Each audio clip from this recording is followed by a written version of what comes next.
crowd. And Taimu lurking in. Dallas Fuel looking pretty unstoppable. In the meanwhile, Undead will punish him. that is how you do Now it. they've got a Pharah player finally in Seagull. He's getting pretty hyped up. Now some space has been created for the Shanghai Dragons. And what a strong start for the Fuel. Undead popping up where they didn't expect him. Oh, Wow. Seagull gets two though. Oh, Mickey, this is big. On the clock for Dallas Fuel. That was intense. Hello, everybody. We are back. Malik is in the building, and we have an awesome crowd here in the Blizzard Arena. Welcome back to the desk, everybody. I am your host, Chris Puckett, and I am joined by some of the greats here in the business.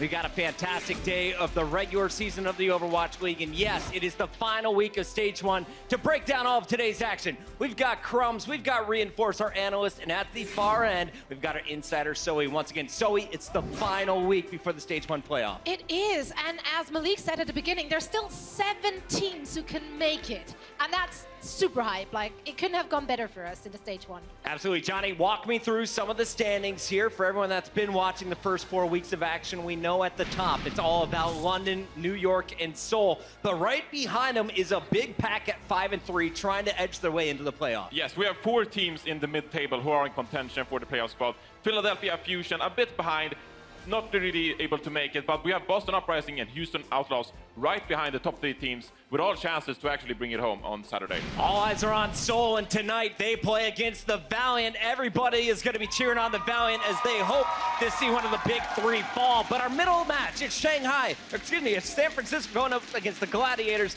and we open things up with the Dallas Fuel taking on the Dragons. Are you guys ready to get this started?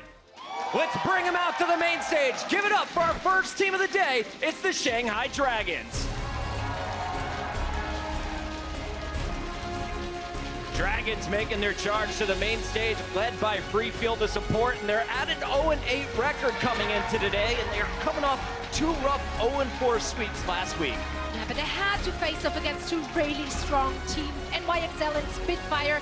But today, with Dallas not having found their footing as of yet, and Shanghai looking better each week, this is going to be a more reasonable challenge for those guys. Yeah, a bit different circumstances. Last week they were outplayed when it came to the ultimate management, of course, versus the top teams. But this time they're facing Dallas Fuel, and maybe with Dallas Fuel looking a bit disoriented in this meta, maybe they can rely a bit more on their individual skill on Dia and Undead. Yeah, they have the skill already in the DPS department, but I'm looking out for the tanks and the flexes here. Roshan and MG, they've been playing a little bit better, but they need to step it up a bit more because on the Dallas side, their tanks have still been trying to find their footing. So if they can jump the gun, establish themselves as the dominant tanks in this matchup, it's going to be a legitimately close one. Is Shishu going to make his way back into the lineup today? Keep your eyes on the Divas for the Dragons. That is a look at Shanghai, but now it's time to bring out their opponent. Let's hear it for the Dallas Fuel.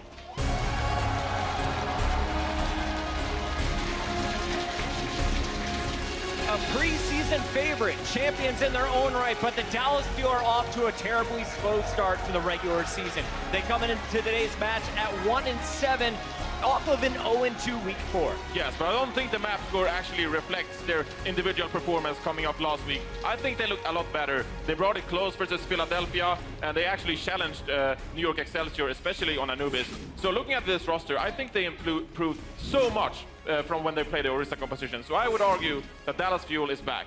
The only thing that seems is back is their backs against the wall here because the Dallas Fuel is just too inconsistent still. They're playing up and down to the level of their opponents. So you have one time you can go toe-to-toe with the New York Excel. Other times you're getting 0-4 by the Philadelphia Fusion. So this team is still struggling, and they are quite vulnerable today against the Dragons. They're vulnerable, but they are supported by their fans. You hear the crowd cheering for the boys like Seagull, and as well as Taimu and Mickey. But today we see a bit of a missing player in this lineup. Where is Effect in this starting lineup? We'll get to that in a little bit. So let's start, though, with the discussion around Taimu, because he was very frustrated coming off the loss to New York. Yeah, he is. And he's definitely putting in a lot of work as of late. He has a special practice regimen at the moment just for himself, where he is basically putting in 2.5 hours or something on Widowmaker, as well as McCree, practicing against bots and different difficulties.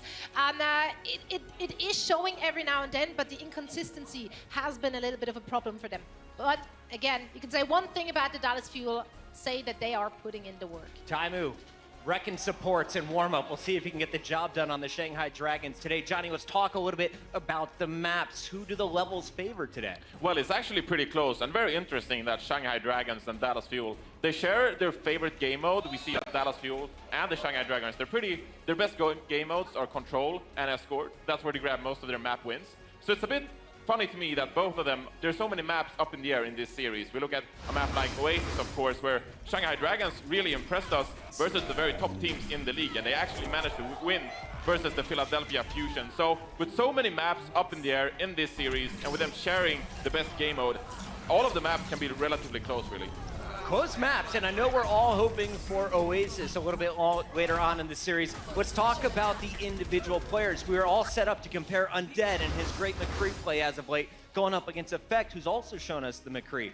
Well, Effect's not in the lineup today, so what effect is that going to have on the Dallas Yeah, Fuel? I thought we were going to have a McCree versus Tracer showdown and see some sick dodges of flashbangs, but in reality, the Dallas Fuel is not starting Effect. They're one pillar of their entire week so far. This guy has been consistent in every single game, and it feels like this player is the one that pushes the Dallas Fuel to play harder, to try harder, to get time to play that kind of routine. But without him here in the lineup, I have a feeling that this team is going to be incredibly fragile to whatever the Dragons throw at them. Johnny, do they need a Tracer? I don't think you need a Tracer, especially coming up with these maps. We have Ichenwalde as the first map, and we know that Seagull plays a pretty good Pharah. So we might see some Pharah gameplay coming out with Taimu on the McCree. I think starting off with Ichenwalde, we don't really need a Tracer, perhaps. So perhaps it's a strategic decision coming out of Kai from Dallas Fuel. All right, with that said, we know Effect is not in the lineup for map number 1. Let's get the official prediction starting with Zoe at the end here. Zoe, real quick. You know, I kind of want the Shanghai Dragons to take their first win, but I also want to see the Dallas Fuel ending on a high note. I think I'm going to give it to the Dallas Fuel, hoping Taimu and Seagull are going to step it up. Dallas Fuel, Johnny? I'm actually going with the Dallas Fuel as well. I think there's an upset potential here, but you'd be a mistake to not guess that Dallas Fuel. Close it out, Crumb. I Players see are ready. no effect. I see no cause to give it to the Dallas Fuel. It's Shanghai Dragons for me. Seagull's all smiles. Mickey, we'll see if Dallas can get a big win. Is Crumbs right? Let's send it backstage. We got Monty with Doa. Hey guys, that's right. We are ready to get things started with our very first match here in our final week of Stage 1. We're already at the end of Stage 1. It's been really fast, but this is I'm excited about this one because even though these two teams are eliminated, they're still fun teams to watch. And if we look at Ichenwalde, the very first map, neither of these teams have taken a win on this map yet. So already history will be made for one of these teams. Unfortunate history, you have to say. But so. You know, we can talk about the stage playoffs, but realistically, Doa, what really matters is the end of season playoffs. And both of these teams have a chance. We are not even 25% of the way through Overwatch League's inaugural season right now. So there is plenty of time, plenty of players that can be signed to bring these teams back right into the mix. And what is going to be interesting here is, as the desk mentioned, there is no effect. Clearly the star player of the Dallas Fuel starting here on Ichenwalde. I don't think on this map in particular it's going to hurt too badly because, of course, we can see Taimu run the McCree, run the Widowmaker, and Seagull can bring the Soldier or the Pharah, the Junkrat or the Pharah, which are preferred. So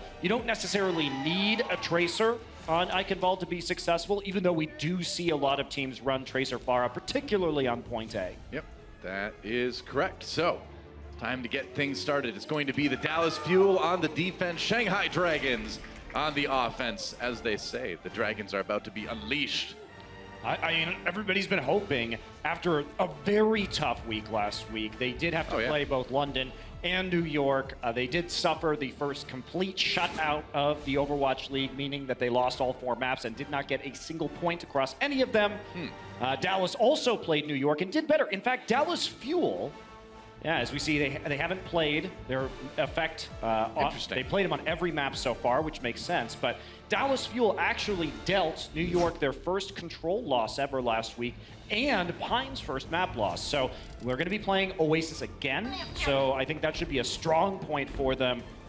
Well, that's been the funny thing about Dallas is we've seen these flashes of extreme brilliance where this team can look so good, but overall they just haven't been able to get things together. We'll see how the defense is, if it's solid or not, as we get things started on Ichenwalde. Shanghai Dragons, of course, on the attack. Actually, Undead swapping over that McCree. I was about to be confused, but now I'm not. Roshan, though, on the Roadhog, something we haven't seen as much of here. Yeah, they're running D.Va Roadhog without any kind of barrier tank, so this is, Oh, man, nearly grabbed him, but the corner came into play there. Meanwhile, Free Field does go down. Coco finds the first victim of the map. You have to fish very aggressively with the D.Va and the Roadhog. Basically, you're saying, okay, they're going to be poking us, but we've got some healing, so we're going to charge support ults and look for a hook. Yeah. The problem is that we rarely see it here for this reason. If you don't have the Orisa, you're going to get sort of bodied. Well, then again, Mickey brought in, actually, but he goes down, Undead taken out by Seagull. Roshan somehow, some way is still alive. He had to retreat, though. So Shanghai, we'll see how much progress they can make on the point. All depends on Dia, I think. Undead's had some big plays lately, but Dia, the one with the barrage right now, and he's going to come down and use it. That is 2 right off the bat, coming from an angle that Dallas did not expect, and they may have this point. Well, Chips is going to come in, gets the later Valkyrie.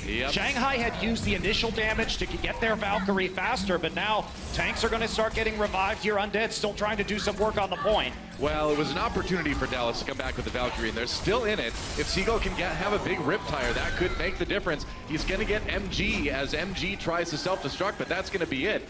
That said, it looks like Shanghai is getting pushed back for now. Close one. Altering and Undead, the only ones on the point at the end, and now 5 members of Dallas Fuel have managed to get back towards the defense. It will be a 5 versus 6. Harry Hook making his way across the map to rejoin his teammates. They're trying to get there as fast as he can. Shanghai not wanting to give him the time. They're coming in. Free Field, as you can see, has that Transcendence. There's a DMAC on the Mickey, actually, and Free Field just going to use that Zenyatta ult to keep everybody up. They're getting the kills they need. If they can break through the shield, they will. Coco a little bit low, taken down. The tank's eliminated on the Dallas side, and Undead ready to eliminate everybody else. Doesn't look like Chips is going to get that res, and that'll be the payload floating forward. That's right. Respawn time's really helping out the Shanghai Dragons there. Able to take the fight before good positioning could be had on the point itself. So Dallas was constantly trying to push back through the choke points, and that was punished pretty heavily by Shanghai. Will be Seagull on the Soldier now, Taimu on the Widowmaker. So already long-range hit scan going to be the name of the game. Dia probably wants to switch this up. I was going to say, yeah, I mean, if you're up against that, you're not going to live very long as far oftentimes. He does nearly have the barrage, though, so maybe you stick with it. MG kind of on his own. Ooh, and Undead finds a flanking angle and nearly has both supports dead to rights. Can't quite finish off Chips yet. I don't know if Fan the Hammer's going to work with that. Chips died. But he still died anyway. Dia found him with that barrage, so putting that bar to good use. Flashbang doesn't connect, but that payload's going to move. Chips Hyan dying during the Valkyrie. Pretty critical miss there for Dallas because they're not going to be able to stop that payload at all. Shanghai keeps it moving. Great McCree flank on the high ground. Absolutely. As we see kind of how that fight shook down, that barrage coming in from Dia at the end. It's been a couple good barrages from Dia so far. Yeah, absolutely. Some really consequential barrages to push through point A and almost through point B right now as the payload about to hit the bridge. Yeah, Undead waiting to see if maybe Harry Hook find an used opportunity for the Transcendence. But he's not going to push through with his teammates. That was a really preemptive Transcendence from Harry Hook. Well, we've seen this from him before. You know, I mean, mechanically, he's had some good moments on Zenyatta, but the ult timings have not been stellar on that hero for him. That's another opportunity to kind of see that. Looks like it's going to be Tac Visor up on the top. Seagull. Oh, gets that flashbang. What an angle from Undead. That was beautiful, man. And now the High Noon going to be coming in from the side just to zone him out. Yeah. Not going to complete, though, as Mickey will take him down. Now Free Field and Undead falling here. Looks like Dallas trying to strike back.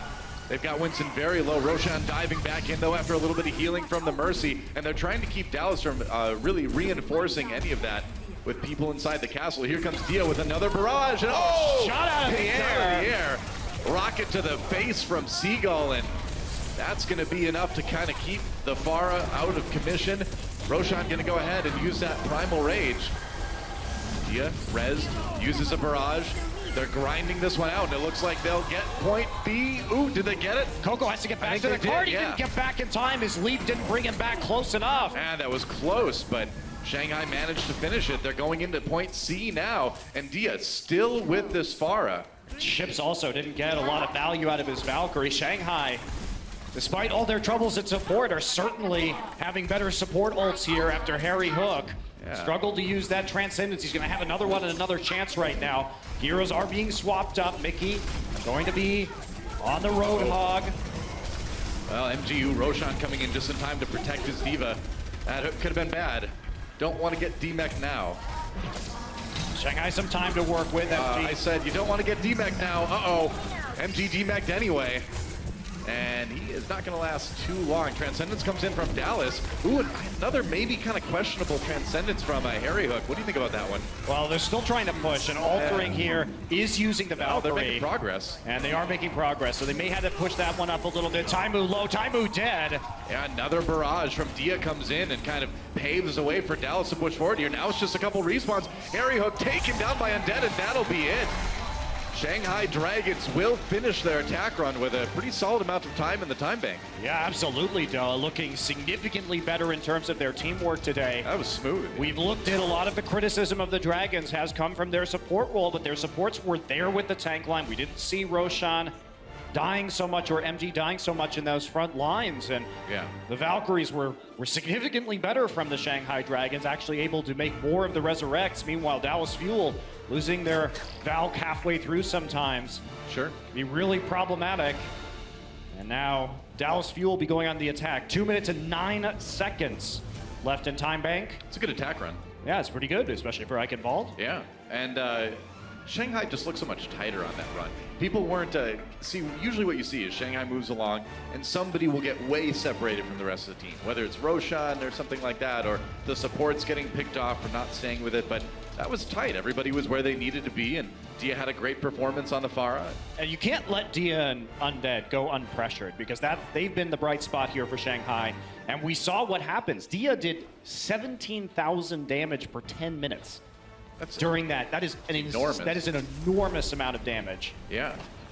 I mean, that's kind of the danger now that Undead is sort of awakened too, is that he can be this dangerous flanker, and that frees up Dia to do quite a bit more. Yeah, absolutely. And we compare that to the highest damage member on the side of the Dallas Fuel. It was about 9,500 damage per 10 minutes from Taimu, so pretty big advantage there. Of course, we do expect Forest to do a lot of damage, but not that much, and you can see right there a lot of rocket accuracy too from Dia, who had a standout performance, and having a good Pharah on Ichenwalde is very helpful. Absolutely. Seagull gonna try his hand at it. Yeah, Dia still on the Pharah on the defense this time. MG on that Roadhog now as Roshan swaps over to the Orisa. Seagull coming out. Has made a name for himself on the Pharah in the past, but the Overwatch League performances so far haven't quite been where you want them to be. Dia already with a kill on the Taimu. Rez comes in from Chips, but Dallas approaching slowly. Those damage boosted rockets can catch you by surprise. They're going to be pushing forward. Whoa, Dallas, when they've been successful with methodical, slow pushes. That's what we're going to see again here. Mickey hooked in. Mickey will be demeched. Yeah, looks like he will be, right?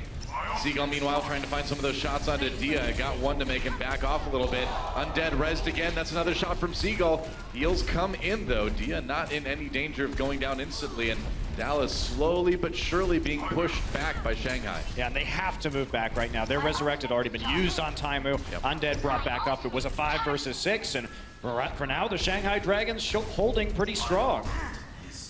Yeah, so far, so good, but we've only just begun the attack for Dallas. That was just their first push. A shield from Coco as the ult comes in. Coco drops immediately, Chips there to bring him back up again. He's going to pop the Valkyrie. They need to get some progress going here. You can't let this Mercy ult go to waste. And then they thought they had a timing window there, Doa, where they would have the Valkyrie up first, but unfortunately for them, Shanghai Dragons are going to get their Valkyrie up right afterwards. All right, well, Harry helps get a kill, pops that Transcendence. They're going to charge in now, but there's that whole hog, though, from MG pushing everybody back, and Undead finds a kill on the Chips with the Deadeye. So Dallas, they are going to go back to the drawing board one more time, and it's getting a little bit tense now. 2 minutes remaining for Dallas. Undead had a great flank around the side to find the Deadeye kill onto Chips High-End. So again, punishing the Mercy from the Dallas Fuel. They've been effective at taking Chips High-End out of commission, and there's another opportunity. Undead is going to swap to the Soldier 76 now. Probably just get back a little bit faster after he used his ultimate. Yep, not a bad choice. I mean, you've got that fire that you can punish with a little bit. Seagull with the long-range barrage here, but Dia right behind him. You Chips never goes see the down barrage again. right behind you. Dia just takes out the pharmacy in midair. Wow. Dia just snuck around the side of the tower and punished Seagull for that barrage. Seagull not going to have that ability up for quite some time. Dallas Fuel, they'll be lucky at this point to get both of their support ultimates up and have one final push. It's hard to sneak with rocket boosters. It's usually not two things you put together. I stealthily rocketed my way around the tower. Yeah, you don't hear that very often. Well, Undead and Dia have been swapping flanks on the DPS, and it's actually been working really well to take out the fuel supports. So can't argue with the strategies that they're using so far. Yeah, well, it's hard. If you don't know where the pressure's coming from, it's hard to defend against. Everyone heal up. Vital fuel from Undead. That does give them a little bit more staying power on the point as we get down to the final minute for Dallas's attack round. Dia's down. Yeah, Seagull found that kill. Dia back up again, of course, and now it's Coco who falls and is rezzed again. Dallas coming in, both Mercies without their single reses, and that's going to be a pause. And we'll have to see what exactly is going to be the issue there. Wow, that was not the best time for a pause, to be sure. Undead and MG have flanked around the backside of that engagement. Yeah. Both Valkyries are out right now for altering and for Chips High-End, and it's going to probably be the last really significant push for the Dallas Fuel. Yeah, it could get intense. Well, it should be intense because, yeah, we're down to 47 seconds on the clock. So if this attack doesn't work for Dallas, you're going to be coming into the next one with not a lot of tools to work with in the ultimate category, and not a lot of time to work with either. So far, so good for Shanghai. Yeah, that's right. And they're still waiting right now for Harry Hook to use that Transcendence. So when we get back into the game, be sure to check that out first, because that's going to be the next big ultimate that comes up that may decide how this engagement goes. But, you know, regardless, what I like about what we're seeing from Shanghai, I like the early swap back to Soldier, because Soldier is more useful, generally speaking, during point B of the map. So even if you give it up, you're already going to be well on your way to a tactical visor.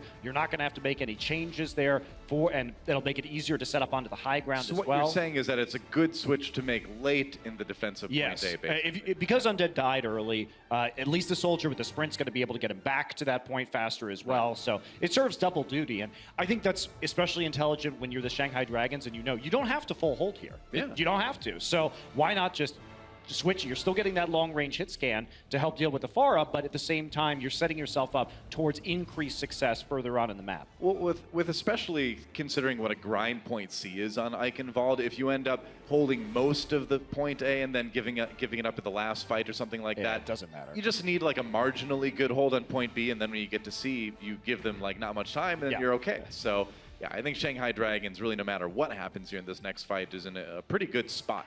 Yeah, absolutely. Because point B takes so long to get through, and there's a lot of delays there too. You have to wait for the portcullis to go up where the cart can't be moving. There's an extremely long path around the U-bend, and trying to fight on that bridge is difficult because you can get punished with a lot of environmental eliminations. Coming out of the spawn doors just to get it even that last meter is hard, especially if the defending team has any support ultimates up whatsoever. Yep, that's right. Well, guys, we got a chance to check out a day in the life of the Shanghai Dragons. Now you can check it out too. Let's see it.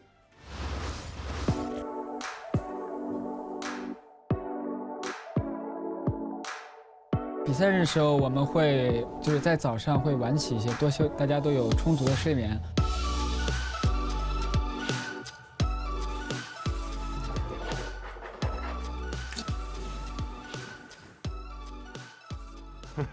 这个篮筐即将被你征服，你在干嘛？我操！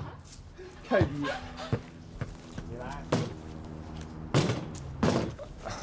未来，龙队的希望靠你了，来！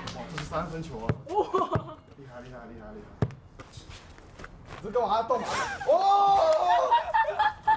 我觉得就除了要用现金和要说英语以外，其实跟中国就没有什么区别。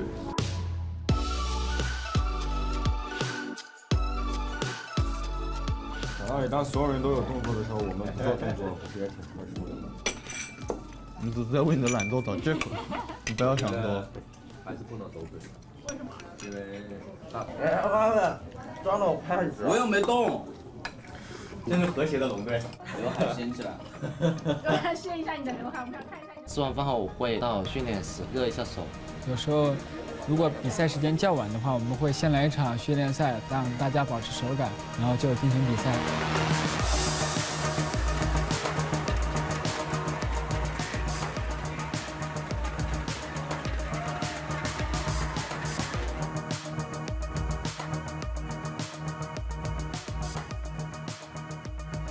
就是龙之队，虽然就是时间很长，但觉得过得很充实。每天就是因为你要为比就是和这么多强队这样亮，而且就每天就过得非常有意义，很充实。 Well, maybe the basketball skills haven't been looking the greatest for the Dragons lately, but today in Ichenwalde anyway, these guys are looking pretty solid. Yeah, and it is encouraging too, because before last week, we at least saw them come close to beating Philadelphia, actually taking it all the way to 5 maps, and there has been demonstrable improvement from the Shanghai Dragons over the course, and we're going to come right back in, Noah. All right, let's get this play-by-play going. MG going down already before I even get a chance to talk. Altering, bringing him back up again, of course, and Undead, Tac Visor ready to go. He's going to corner Mickey in the building. Mickey going to get halted. Oh, but Seagull right there with the double kill barrage, and Altering goes down via Coco, so that should almost certainly be a point day take. But it's like we were talking about, Monty, in the break, that, you know, even though Shanghai did give up the point here at the end, they've eaten a lot of time off the time bank. Yeah, credit to Dallas Fuel, though. Harry Hook this time holds on to his Transcendence, so they've got their work cut out for them. Yeah.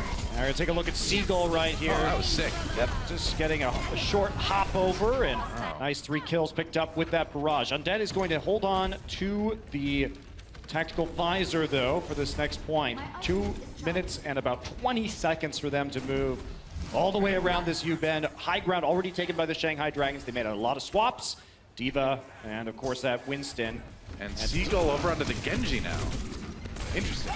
Taimu finding it out in the building before he gets pushed back a little bit. So they're going to get the D-Mech onto MG. Good start for Dallas here on point B. So be careful of Undead on this high ground right now. He's going to eliminate Coco. Yeah. Oh, Taimu between a rock and an angry 8th place. Seagull dashing in, gets a couple, gets 3. They're lining up for him. All right. Well, Seagull is the bowling ball, and Shanghai are the pins right now. And Undead just running. You know, you got to stay in shape at that age. So that was actually some good patience by Seagull, who in his admittedly very limited Genji playtime we've seen from him this season has been lackluster. But that one waits till the Transcendence is over. Knows everybody's going to be lined up to get some dash resets inside the castle, and now they've got a great position here to punish Shanghai as they leave their spawn. Pretty much, MG separating from the rest of his team. Maybe Dallas can take advantage of that. They're chasing him, jumps down onto Harry Hook, but he's on his own on this payload here. Gets D-Mech, gets taken down, and Shanghai, MG kind of just gave himself up there. Now Coco coming in with the Primal Rage, gets flashbanged, gets back to the cart to protect his team. And he's losing a lot of health here. The heals need to come in. It looks like they will just at the last minute. Chip Zion not with another successful Valkyrie, though. And really the payload all stalled out. Altering going to come in with a Valk of his own. Yeah, that's right. Reflect for Undead. Seagull trying to avoid that flashbang, and he's going to take a swim in the cool, crisp mountain waters. I'd prefer to take it without dropping that far first, personally. Well, but I mean, it's especially not good if most of your body is made of metal too. That's it's very rusty. He could be waterproof. He could, but it's still going to make the metal really cold against whatever you have left, and that doesn't sound comfortable. Poor Genji. Well, Dallas with another chance here, but they've only got one. 15 seconds on the clock here as they try to get back to the payload, and even that may be a bit tricky here. And they are going to have a Dragon Blade, but they have to play around free feel using the Transcendence. They're going to try and push it out early. Mickey going to start with a big kill. Oh, good zoning by Roshan to push Seagull back down into the ramparts again. Shanghai going to come in right away with that Transcendence. Harry Hook pops his a little bit later. The payload moving a little bit until MG and Dia get back there. Roshan does fall, but Seagull dies in the process. They needed that Dragon Blade, and he's still got it available. I think Dallas may be in a little bit of trouble here. The self-destruct comes in. Taimu with a couple of headshots kills. So maybe at the last second, Taimu can be the hero for this team. But they're going to have to keep fighting. They're pushing it into overtime. However, there are only 2 members of the Dragons available. Are they going to commit to pushing this payload, or to stopping it, rather, right at these gates? I think you let it go. I think you be happy that you've burned this much time off on the clock. That's what they're going to do. So Shanghai taking a chance to set the defense up. Only 1:20 on the clock for Dallas as we get things started on point C here. We're not going to see any big hero swaps coming here. No Reinhardts, no Darius yet. Dragon Blade time. There goes Altering, a kill for Seagull. Gets both supports. And the Gull of the Sea swoops in for some crucial kills, and that payload is going to move. They have bought themselves a chance if they can handle these respawns. That's great, though, and they also did it with only one ultimate. So they've got a Valkyrie going to be useful here right at the end. No support ults to stall out for the Shanghai Dragons. Only got that Primal Rage, and they're going to have to wait very far back. Still, Dallas are running this without a lot of time left in the bank. Oh, there's the Primal Rage. It's going to get flashbang, though. Roshan getting low. Can they finish him off? Taimu can. Here's a Deadeye. Uh-oh, gotta get out of the way. That's self-destruct coming in. Chips gets caught by it, though. That could be crucial. Transcendence. Now Seagull needs to take down Altering. They need to get that Mercy out of the equation. Mickey's gonna help him out with that. So, Shanghai, everybody force off the point. Roshan is back. They gotta deal with these tanks one more time. Undead goes down. He had swapped over to the Reaper, and here comes a Transcendence from Feefeel again, holding on the payload for as long as he can, and only Mercy left to stop them. Oh no, Dia comes in with the Tracer at the last second, and now Undead with the Kree. If he can get some good shots in, this could be big. I mean, the respawns are coming through. Chip Zion is dashed back with the Moira.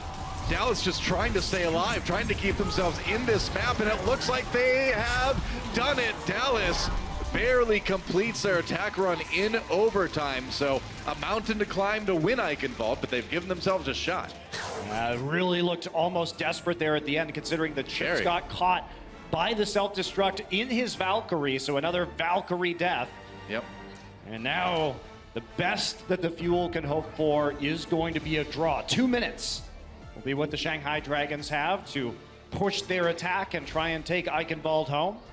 Yep, that's right. The ball is certainly in Shanghai Dragons' court right now, and after that video, I think we can all be thankful it's not a basketball. But you know, they're much more proficient with the Overwatch. It's all right. They're not paid to be good at basketball, though. I guess. That did look fun. Although I can't say that's probably what would happen if I tried to play basketball. It would definitely happen to me. I can't even remember the last time I played basketball. Maybe I was like 8. I played a lot in grade school and junior high. Go Berlin Bears. I was a forward because I was taller than most of the other kids. I just stood there and waited for them to pass me the ball. That was it. They did actually pass me the ball sometimes. I wasn't as lonely. That was as my next question. That sounded very lonely for a second, but no, I was. So I was just standing there in the middle of the court while everybody else runs around him. That's not where a forward's supposed to be. You really don't know basketball. I have no idea. Wow. All right. Well, back to Overwatch. Shanghai Dragons on the attack again. Or maybe I'm implying you didn't know where to be. Well, you'd be wrong, so that's okay. Shanghai Dragons only needing this first tick to take home Ichenwalde. And that's a hook onto Roshan right off the bat. Can they finish him? He's going to take a breather, try to stay away. Oh, but Seagull down, back up again, but there goes Mickey. And Shanghai already breathing the flames of fury all over Dallas Fuel. Not the kind of burning they prefer to do, and Shanghai will take Ichenwalde. Well, what a great start for the Shanghai Dragons. Both of these teams had never gotten an Ichenwalde win. That streak will be broken here. Yep.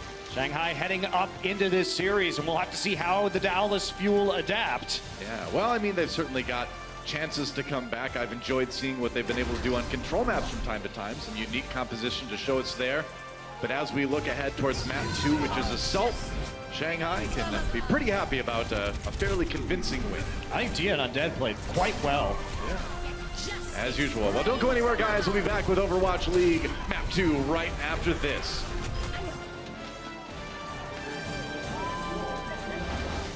The Overwatch League is brought to you by Intel, the official computer processor of the Overwatch League.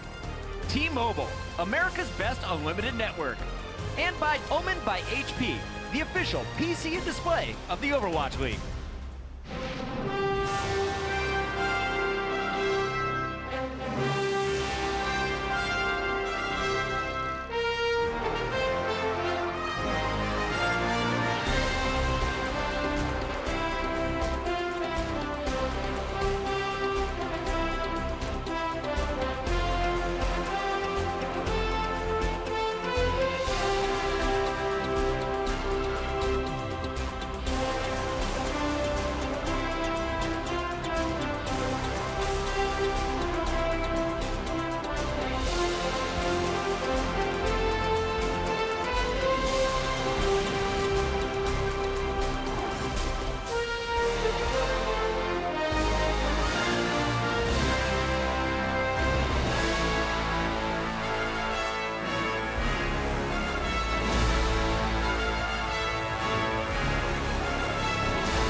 There goes Raucus. Seagull finding it, and he D-Max Cool Math as well. My name is Seagull. I play Flex for Dallas Fuel. Man, I've played video games like all day long. Like this is what I did. So in terms of like where I was, it didn't really matter that much. It was just all about the games I was playing. Seagull with the kill, and in the end, Dallas Fuel will come out on top. In my genre, I love these types of games, so when Overwatch came out, it's just natural progression to move into the best game. Probably the Houston Outlaws. There's always a big history between our two organizations, and it's just fun. But at the end, the old boys in blue holding strong. Different nationalities, though, I really think they kind of make the team stronger in a lot of ways. Everyone has so many different perspectives they can all bring to the table. It really just makes everyone stronger.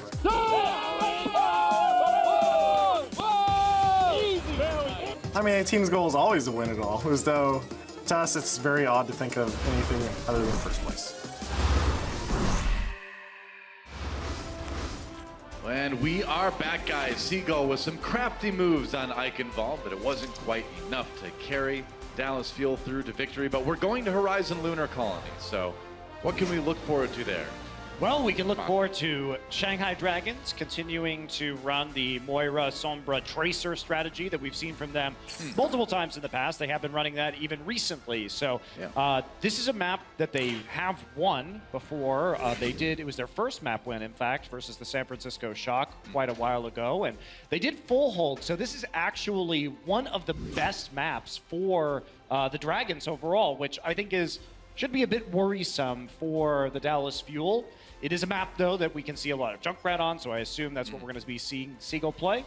Yeah, and I mean, recently Seagull really has looked the best on the Junkrat out of the heroes that he's been bringing out. So, I mean, in that position, he's gotten a lot of matches to watch. I mean, Jake kind of giving everybody a Junkrat schooling, I suppose, in terms of holding point B. Junkrat schooling, I don't know if that's quite the term I was looking for, but, you know.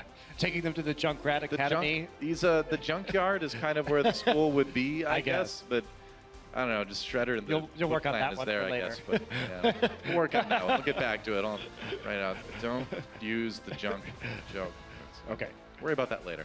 So, Horizon Lunar Colony, a chance for Dallas Fuel to bring it back. But really, in the end, I mean, we're at the end of Stage 2. Let's be realistic here. Both these teams are eliminated right now. Of course, things still matter for the overall season results, the year-long results. But at the same time, you do have some opportunity for some experimentation here today. Yeah, this is where both teams need to put it together, though, Doa. Yeah. So I am concerned we're not having any substitutions for the Dallas Fuel. You look at this week for them. Now, there is no question that Dallas has had a tough schedule so far. But coming into this week where they play some other teams that are at the bottom of the standings, this is really a chance for them to get back in. Same can be said of the Shanghai Dragons, though. And I have to say, it was pretty convincing in that first win, especially that last push.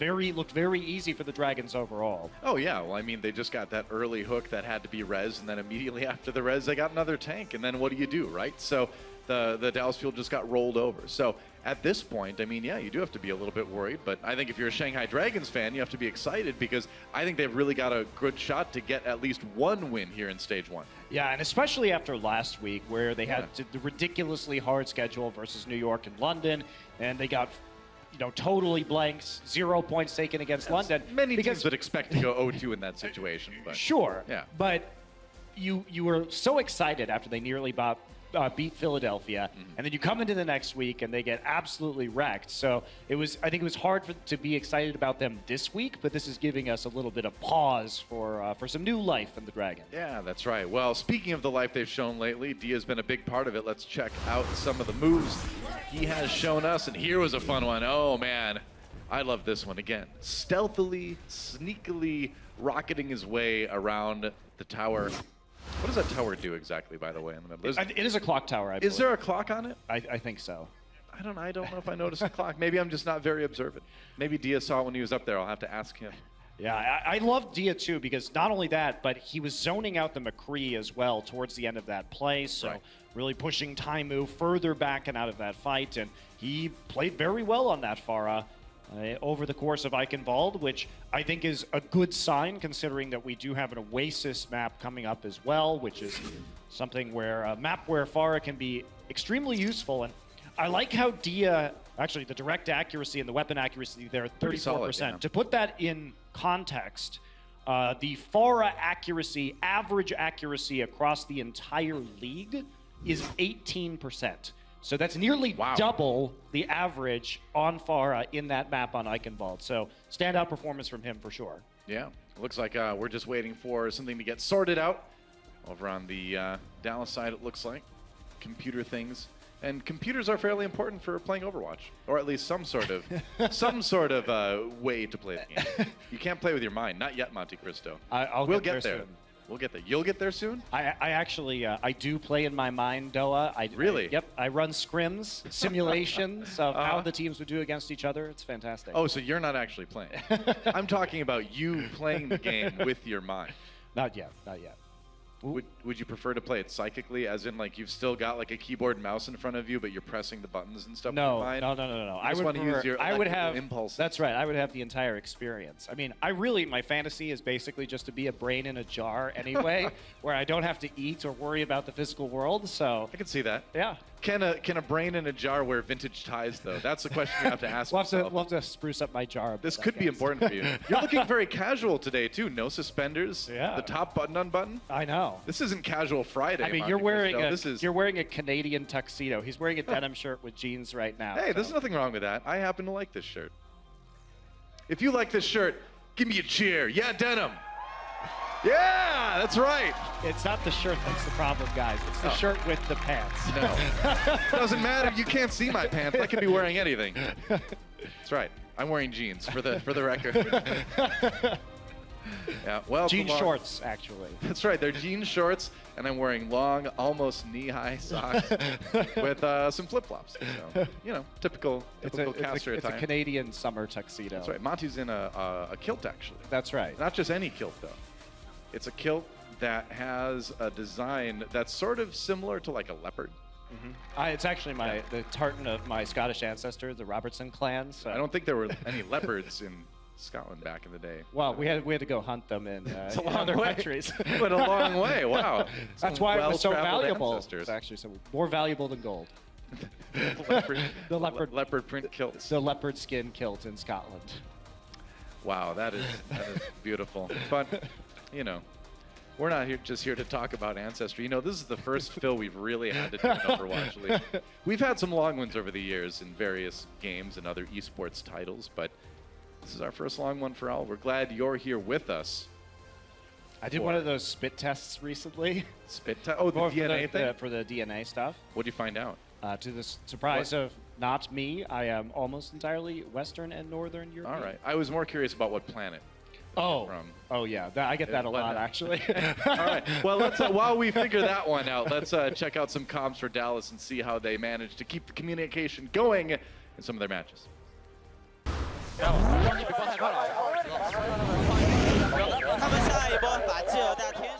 playing slow. Don't force anything. Then we win. We need a very good coordination on the shield, okay? Yeah. Get deal with the Nice. I think in Overwatch, the communication is, I think it's number one thing. 팀 게임에서 의사소통은 항상 최고로 중요하죠. Everyone is pretty much the best players in the world, so what sets you apart is teamwork. I'm stuck. I need a res in here. I'm trying. Let's use the D and break their shield, okay? Ready?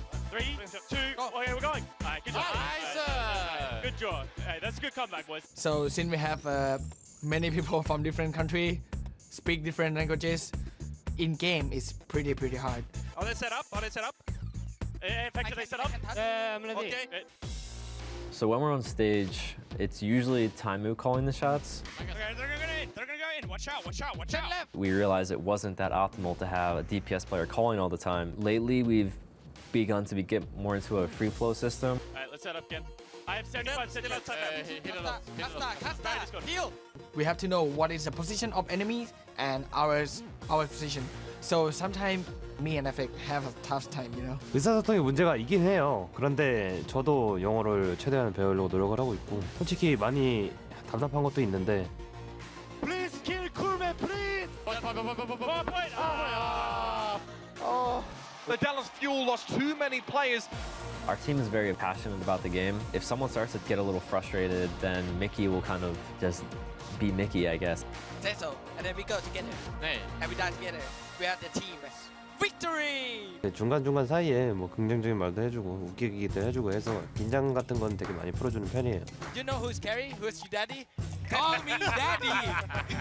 We need to become more optimal, more efficient. So far, people might say that's not working, but it's really not really taken full effect yet. Slow down. Do you guys notice how better we played the second half of that map versus the first? Because we instantly started talking. I talked to my team that, can you like make it simple and say it to me an effect?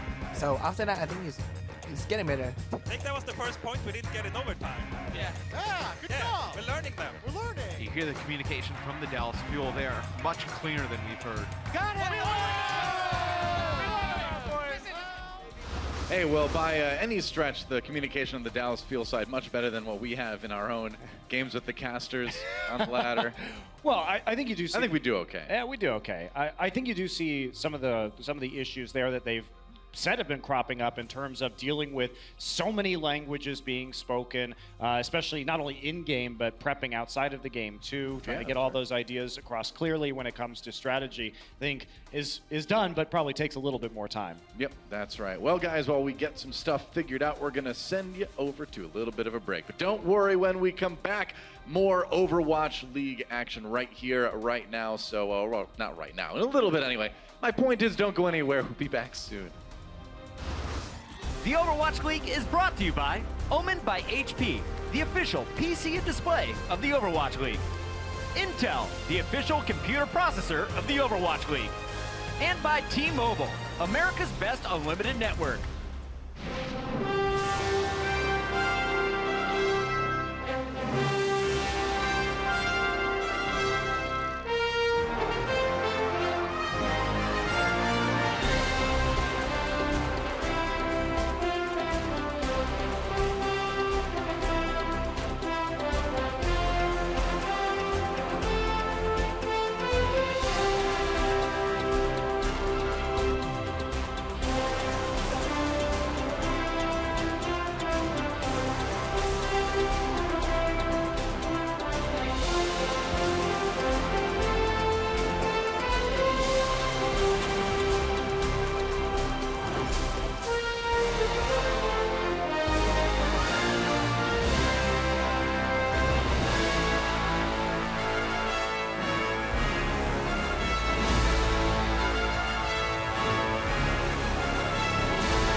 Hey guys, we are back. Dallas Fuel versus the Shanghai Dragons. Right now, Shanghai up a game over the Dallas. They got that win on Ichenwalde, and now we are just kind of biding our time until the second map, Horizon Lunar Colony, to see if Dallas can bring it back.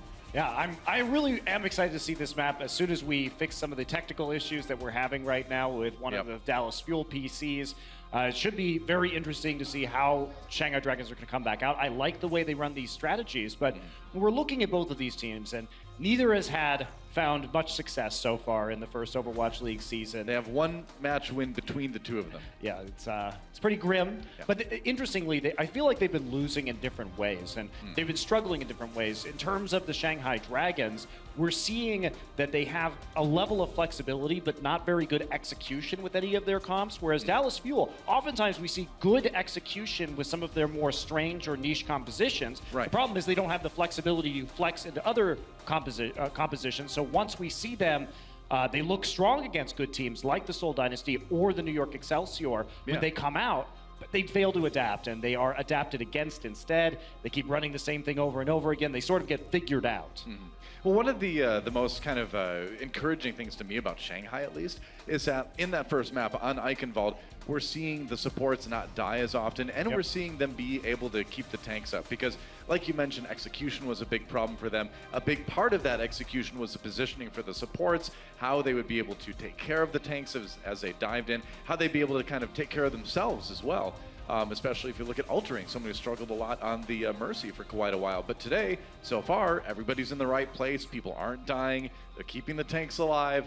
And yeah, finally, that support play kind of coming up a little bit for Shanghai. Yeah, and I like how Dia has, over the weeks, moved into more of a projectile role as well, because he has made some pretty big swap-ups to his hero pool coming into the Overwatch League, because he and Undead were really known for both running a lot of hit scan, and Dia, somebody had to take that mantle and try and play the Junkrat, try and play the Pharah. We just saw an outstanding Pharah performance, so that compositional diversity is working out very well for the Shanghai Dragons, at least here today. Yep, that's right. And while neither of these teams in this match in particular are making it to the playoffs, we're still getting hyped about it, and so are some of the other players in the league. Let's check out to see what they got to say. Let's make some noise, ladies and gentlemen. Big it up, Blizzard Arena. Blown out of the sky. Jake! Huge tire from him. Now there it is. That's the big play. Stage 1 playoffs for us. We'd love to win it. We'd love to get first place.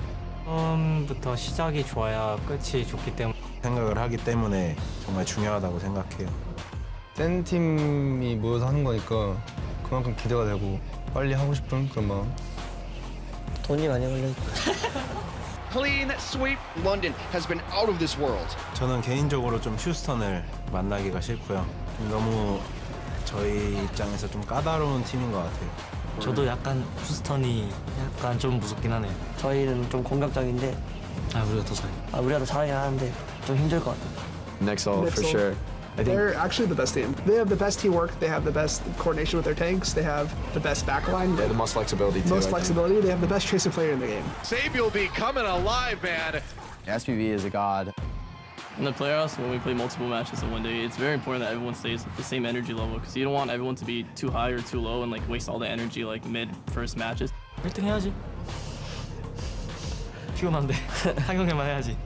하루에 2경기 하는 거는 겪어본 적은 없지만 그래도 좀 정신력으로 버텨야 될 것 같아요. It just doesn't seem like Seoul's touchable here. We're used to like scrimming 6 hours every day, so I mean, stamina's not really a problem for us. We're a team full of grinders. When other teams crumble, we're going to stay strong, we're going to stay together, and we're going to stay tight. Oh, it's just a dominant victory here from the Houston Outlaws. 방심하지 않고 항상 하던 대로 분석하고 해서 플레이오프 꼭 갈 수 있도록 하겠습니다. 그냥 지금 흐른 대로 그냥 가면 그래도 무난하게 이기지 않을까 생각은 하고 있어요. 이번 스테이지 1등은 저희가 하겠습니다.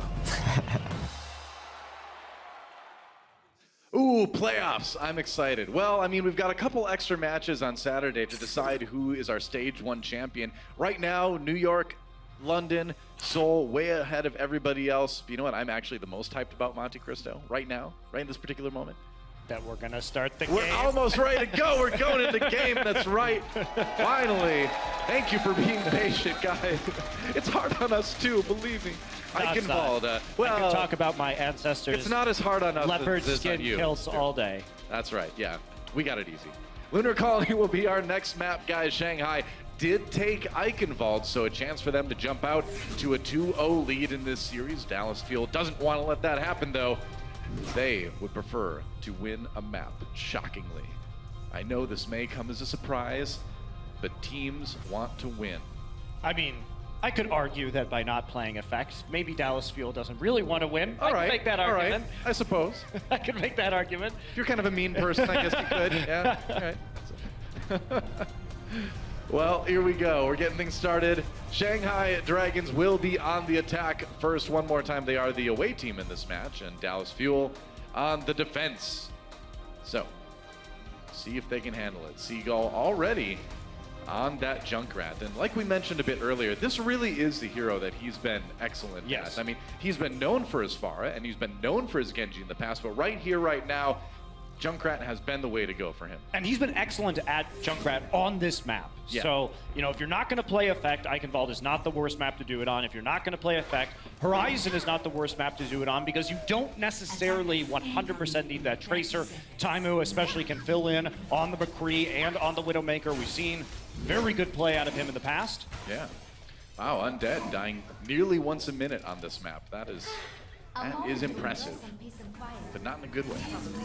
We are going to see a pretty standard pick composition. We see this constantly from the side of the defense on Horizon A. Go with the Junkrat, Widowmaker, Orisa, Roadhog combination. Try and play that high ground. Shanghai, they're used to playing against this, and they are going to go, not for the Moira this time, but they are going to have the Tracer and the Sombra. So they're going to put some pressure on the backside of the point, try and force Dallas Fuel off the high ground, and then dive in between them from the opposite flank. Dia's already over by the mini health back on the far side of the point.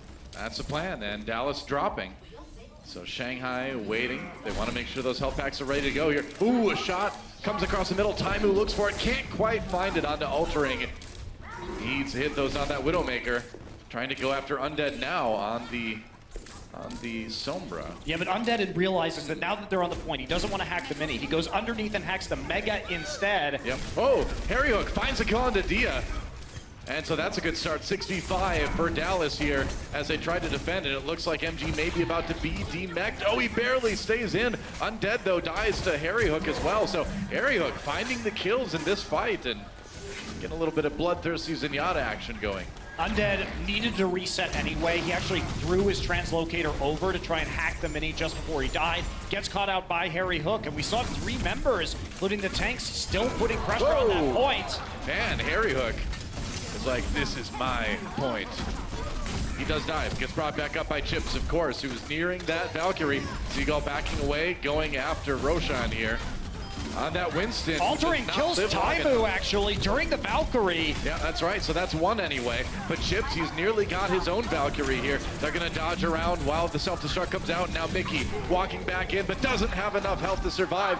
MG helping out with the kill onto Seagull. And so a grinding fight. But in the end, Shanghai will take point A. And Chips not quite able to build up to that Valkyrie. And that's the problem, is that Dallas Fuel didn't kill the tanks that were left over while the rest of the Dragons were respawning. It was just Altering in the tank line. Dallas Fuel was putting damage into them, which gave the Dragons a much faster Valkyrie. Dallas Fuel, you have to be able to finish off that front line. Otherwise, you give the enemy team a big advantage, and Shanghai just takes advantage of it immediately. Yeah, they're going to try to keep the momentum going here onto point B as well. Roshan diving in, Altering down early. Coco striking back. There goes Roshan. So, oh, Free Feel uses that Transcendence after both the Mercy and one of his tanks are gone. I don't know about that one. They may have to back away here. They did get the kill on the Mickey, but they're going to need more. And yeah, that's a Zenyatta ultimate that I think Shanghai would have liked to save. Absolutely, Doe, and good discipline from the Fuel as well. They consistently had large advantages when it came to people able to get onto the point. They don't use any of their support ultimates. As a result, Seagull gets a nice pickoff with a Riptire, and Dallas is going to be holding here for the time being. Undead is not swapping off this Widowmaker. Coco knows exactly where he is. Yep, he'll be able to put a lot of pressure onto that Widowmaker on the high ground. Undead down again. Taimu takes advantage of Coco forcing him out of position. Undead gets resurrected, but needs to get those picks. Seagull a little bit low. Dia going in for the kill. Has it back off as he gets low himself. Meanwhile, the Diva battle comes in, and Mickey winning it until he gets stuck by Dia's Pulse Bomb. That is going to be a kill for him. Chips is going to bring him right back up again, but now Altering coming in with his own Mercy ultimate. Refuel, another Transcendence, diving in very quickly to try to keep his team up again. Mickey going to get demeched one more time, and Shanghai again, another grinding fight, another point, but they're starting to kind of come out ahead here. Seagull has swapped up. He's going to be coming back on the main now, just to try and get the stall, but they should have enough here. Now they need to delay. There's a demech, and I think Mickey, caught by the self-destruct from MG. Taimu finds another win in the Widow duel in the meantime, but it's all about the action on the point right now. And Seagull trying to stay alive as long as he can. Harry Hook helping out. That Transcendence will actually let Seagull stay alive to get his Ice Block back probably, which will let them keep delaying. We'll see Dio Two with kills on that Pulse Bomb on the side of that fight. Meanwhile, Shanghai still with just only the first tick nearly taken. Another Ice Block from Seagull. Mickey getting demeched again. The delay is crazy from Dallas, but now finally some control percent building here for Shanghai. Coco gonna jump in, will take out Undead. Critical kill right there. Gotta give them some more time as they slowly make their way back out. Both supports are up, and I think this is gonna be the end of the push. Yeah, that should be it. So the thing is you really have to give a lot of credit to Dallas in that fight, I think, for delaying as long as they can, especially Harry and Seagull. Not letting Shanghai really get all that much considering how hard they won that earlier fight. Yeah, one tick and some progress up towards 60%. But I think Shanghai actually had a good opportunity to peel back and save their Valkyrie after forcing both supports ults. I'm a little bit surprised they doubled down again, nearly taking it. It's not quite enough. Taimu on the run, gets back to spawn anyway. Roshan forcing him in there. Seagull with the Ice Block on the point again. And try to slow down MG here. Let's see if he can. Seagull drops that Blizzard. That's going to delay even more. Nice right click onto MG actually with the Ice Pick. Harry Hook comes in with the Transcendence. I don't know if they really needed it right there, right now. Coco gets brought back up again, and now Taimu, again, just trying to find those shots through the Transcendence. You can do it. It's not easy, though, and the brawl continues. It's going for quite a while here, but Dallas, for the moment, seems to have the advantage. Yeah, they'll continue to hold. Harry Hook with it, last kill onto Dia. So not any more progress made for the Shanghai Dragons. Whoa, Altering. Yeah, gonna die at the end there thanks to a powered up shot from Harry Hook. And they're gonna stick on the Mei. And the Mei, we've seen teams, particularly the London Spitfire, like on defense on this second point because it does control the choke so well. You do have to fight in the open a lot of the time, which gives Blizzard a lot of opportunity to do some work. Oh, and free field picked off by Taimu as they approach the point. That's the kind of headshots you need if you're Dallas Fuel and you want to defend this one. Taimu also in the back corner right now. Yep. There's no longer an enemy Widowmaker to try and win these duels against him. All right, here comes Undead. He's got the tack visor going. Taimu needs to back off a little bit more, gets those healing. They can just wait this one out a little bit. Shanghai nearly has that second tick, though. Dallas needs to get onto the point soon, and that's going to be tough after losing 2 people already. MG gets demeched, but that's not going to help Dallas a whole lot. They just don't have the people to put on the point, and Shanghai nearly has it taken. There goes Mickey, and that may be it. Now they try to touch, but Coco can't get there in time, and Shanghai will complete their attack run. They've got a minute 09 in the time bank.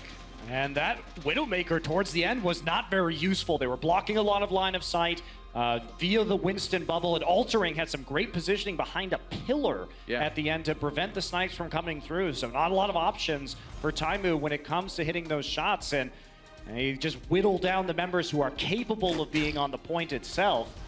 The Dragon's going to end up with both points and time in the time bank. This is a point that the Dragons have successfully full held before, so you have to take them quite seriously on point A. Certainly, especially, and I think we can say this is probably the best we've seen the Shanghai Dragons look so far. Yeah, absolutely. Overall, I'm saying. Yeah. I think they look significantly more decisive today. They're playing better, as you mentioned earlier, around their tanks and supports. Their DPS are still packing quite the punch. I thought the ult usage from Shanghai was a little bit shaky on point B from the support side. A little bit of layering going on, but I think they could have actually, they made a decision that nearly won them the game. They were barely stalled out by Dallas Fuel, and I think that the smarter decision, I think I can only say this in retrospect, was to save the Valkyrie after getting both of Dallas Fuel's support ultimates out. Their first ult's on point B, but it was so close that very difficult to make that call in the heat of the moment. Well, with over a minute left in the time bank, hard to criticize either way. So Shanghai on the defense looks like they're going for a little bit of pick potential, although no Roadhog along with this.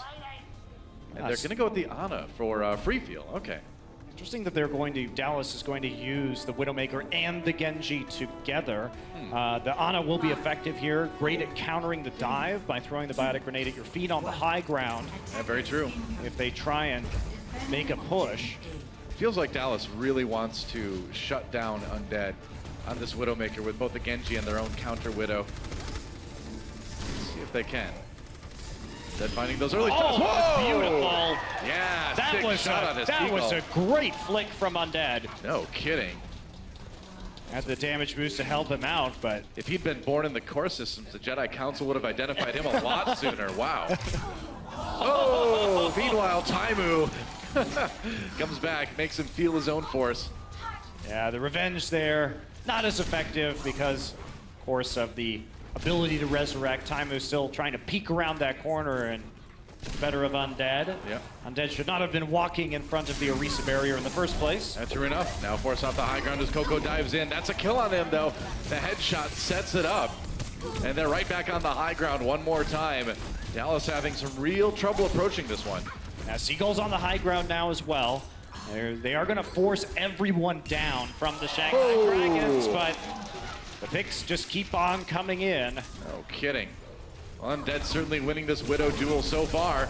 Coco loses a lot of health as he jumps in. Again, they really need to do something to take out the Widowmaker here, but Undead so far, Seagull not quite able to pressure him enough. I mean, Undead is playing this a little bit too aggressively, Doa. He nearly died there again. He's trying to play with his grappling hook to get the shots on the Taimu, but you don't have to be that way. You can just hold back and snipe from behind the shield. Oh, sleep dart from pre-feel onto Coco there. Mickey sent a self-destruct in, but didn't get any kills. In fact, he got killed by MG. Seagull down, brought back up again, though. And Taimu finally gets that kill onto Undead. We'll see if it ends up lasting. Dallas trying their best to make this push work. They are committing to this one.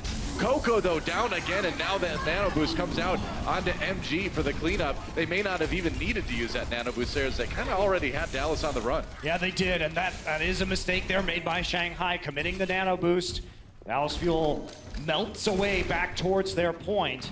Only 5 members of the Dragons are at point A right now. Undead on the Widowmaker, slowly making his way back across the map. Dallas is going to have an opportunity to get a man advantage. Taimu is using the Infrasight to help zone Undead out. Undead can't get to the point right now. Yep. Wild Dia looking pretty comfortable in the back of the point there. Oh, so many people coming through a narrow doorway. That is Junkrat's dream right there. But Dallas coming out with some of the kills. This Riptire is going to need to make a difference. And Dia sends it forth, trying to find Elsie. Gets Mickey. And it looks like that's going to be enough. Oh, here comes the self-destruct. And he kills from that one. No, not quite. But it does push Dallas back again. They have 1 minute left on their attack run. So already things a bit tense on the Fuel side. And there's no healers on the point right now from the Dragons. So Dallas Fuel going to jump right in. Seagull dashes for the Roshan kill. Yep, that's right. Dia down as well, so Dallas needs to take it right here, right now. Altering comes back with the res onto Roshan. They've got the tank, but do they have the defense? Undead takes out Coco. Seagull luckily has that health pack right there. Not going to get him all the way up, but it is something. Now he has that Orb of Harmony coming in from behind. Roshan taking a bit of damage, but it's really the Mercy. That is the one he's looking for. Dia's coming back in on the Tracer. He's dueling Taimu on the side right now. Both tanks still up, and a self-destruct inside that tiny room. Going to zone the members of Fuel out and force the Transcendence. That's one way to get your mech back. Oh, altering down. Coco and Seagull combine for that kill, and Dallas with a great opportunity now. No Mercy may equal no problem taking point A for the Fuel, and it looks like they will finally get it. Oh boy, and altering using that Valkyrie and the late kill onto Undead could open this up for a big snowball from the Fuel. They still have the Valkyrie on their side. Dallas can push this immediately. Seagull down to 10 HP there, and if he had been taken out, that would have been a bummer for Dallas because that breaks momentum, but he got the kill, got what he needed to get done, and now they are on to point B with a lot of tools to use here. Seagull with the Dragon Blade. MG pushed back, D-Mech now. They've got them bottled up by Spawn, and here comes the Dragon Blade. Can he get the kills? There goes Free Feel. That was big. Now looking for one into MG, no more D.Va to worry about for the moment. Coco helping out here. Flashbang missed right there, so Undead not going to be catching Seagull, trying to get some damage in, but the defense matrix is there. Wow, and that's going to be it. Dallas will finish, and they have 3:19 left on the clock. So despite a very shaky point A, they crush point B and really come out ahead in time bank. Shanghai was too desperate to hold on point A. If they had held on to some of those support ultimates, they would have been in much better shape to maintain their lead in this game. Instead, Dallas Fuel see that opening. It was not only the use of the Transcendence, it was the late deaths too. The staggers were absolutely brutal. You rarely get that big of a window, not only in ult snowball, but in just man advantage heading from a point A to point B, and Dallas Fuel easily takes advantage of it. Yeah, both Undead and Free Feel falling to Coco and Seagull as they got a little bit of a head start on point B and certainly helped make the difference. So we're going into time bank now.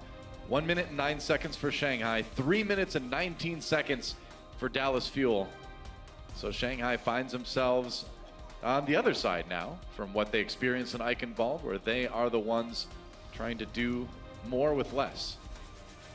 They're going back to a similar strategy. They will not be playing the Roadhog this time around, switching it back up for the D.Va for Mickey instead. That's right. And here we go.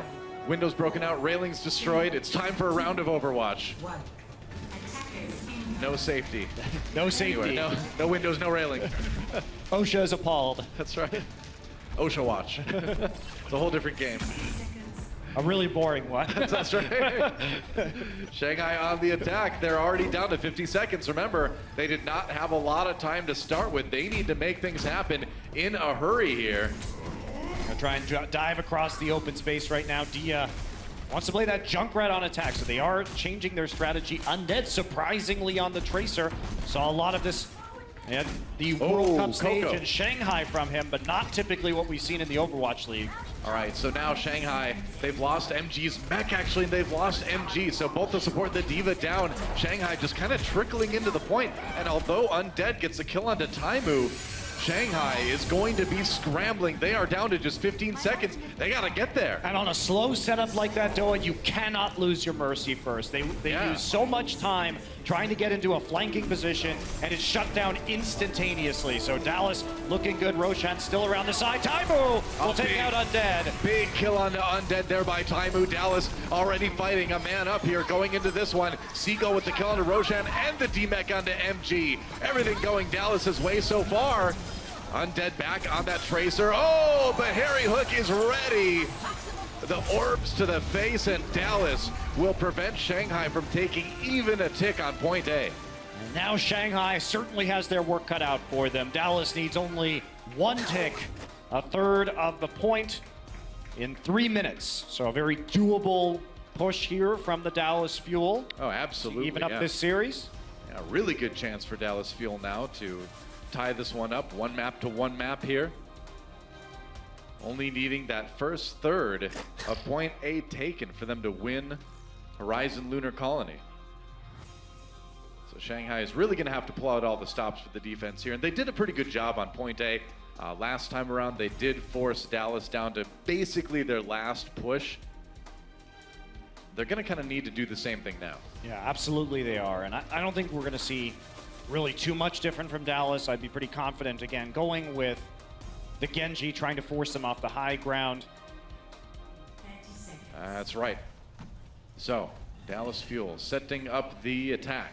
And as much as I love seeing Seagull play Hanzo, I think maybe we'll see a Sonic Arrow come out, but that's going to be about it from that one. But you never know. Sometimes you just want to test and make sure that you're not dealing with a dive defense that would be positioned further forward. True. I mean, with Shanghai, you know, in such a tough spot, sometimes you do see those very far forward defenses. And ooh, a trap has been set. Big trap. Will anyone fall for it? We'll find out. Dallas coming in now. So we'll be a swap back over to the Genji as expected. They're going to see exactly the same defense. Yep, just kind of that checking they saw before. Coco's going to be the first one across the gap. Seagull is not going to lose his life to a headshot flick as he dashes. Well, you over. saw Mickey was right there with him using the defensive matrix, so they weren't going to allow Seagull to get picked off there. Oh, goes in, gets a big dash, and that's a lot of damage from Coco too. Sleep dart on the Seagull though. Yeah, finally comes through. There's the kill, but Coco with the kill onto Undead. Free feel nearly down, and now they're going to chase Altering away. So back on the point is Dallas already. Altering is down. The door is open for Dallas to win Lunar Colony if they can just grind out the rest of this fight, and I think they can. That should be it. First tick taken, and Dallas Fuel will tie up this series. Looked grim there for a moment, but Dallas Fuel, I think their veteran shot calling coming through in the end, realizing that they had a massive window of opportunity. Well, it was really the protection of Seagull that set this one up, right? Mickey getting him in position, Seagull getting a huge dash through a lot of people. Taimu, of course, with some of the shots on this map too, making a difference, but on point A, Coco and Seagull coming through. Halftime, when we come back, guys, we're all tied up. Play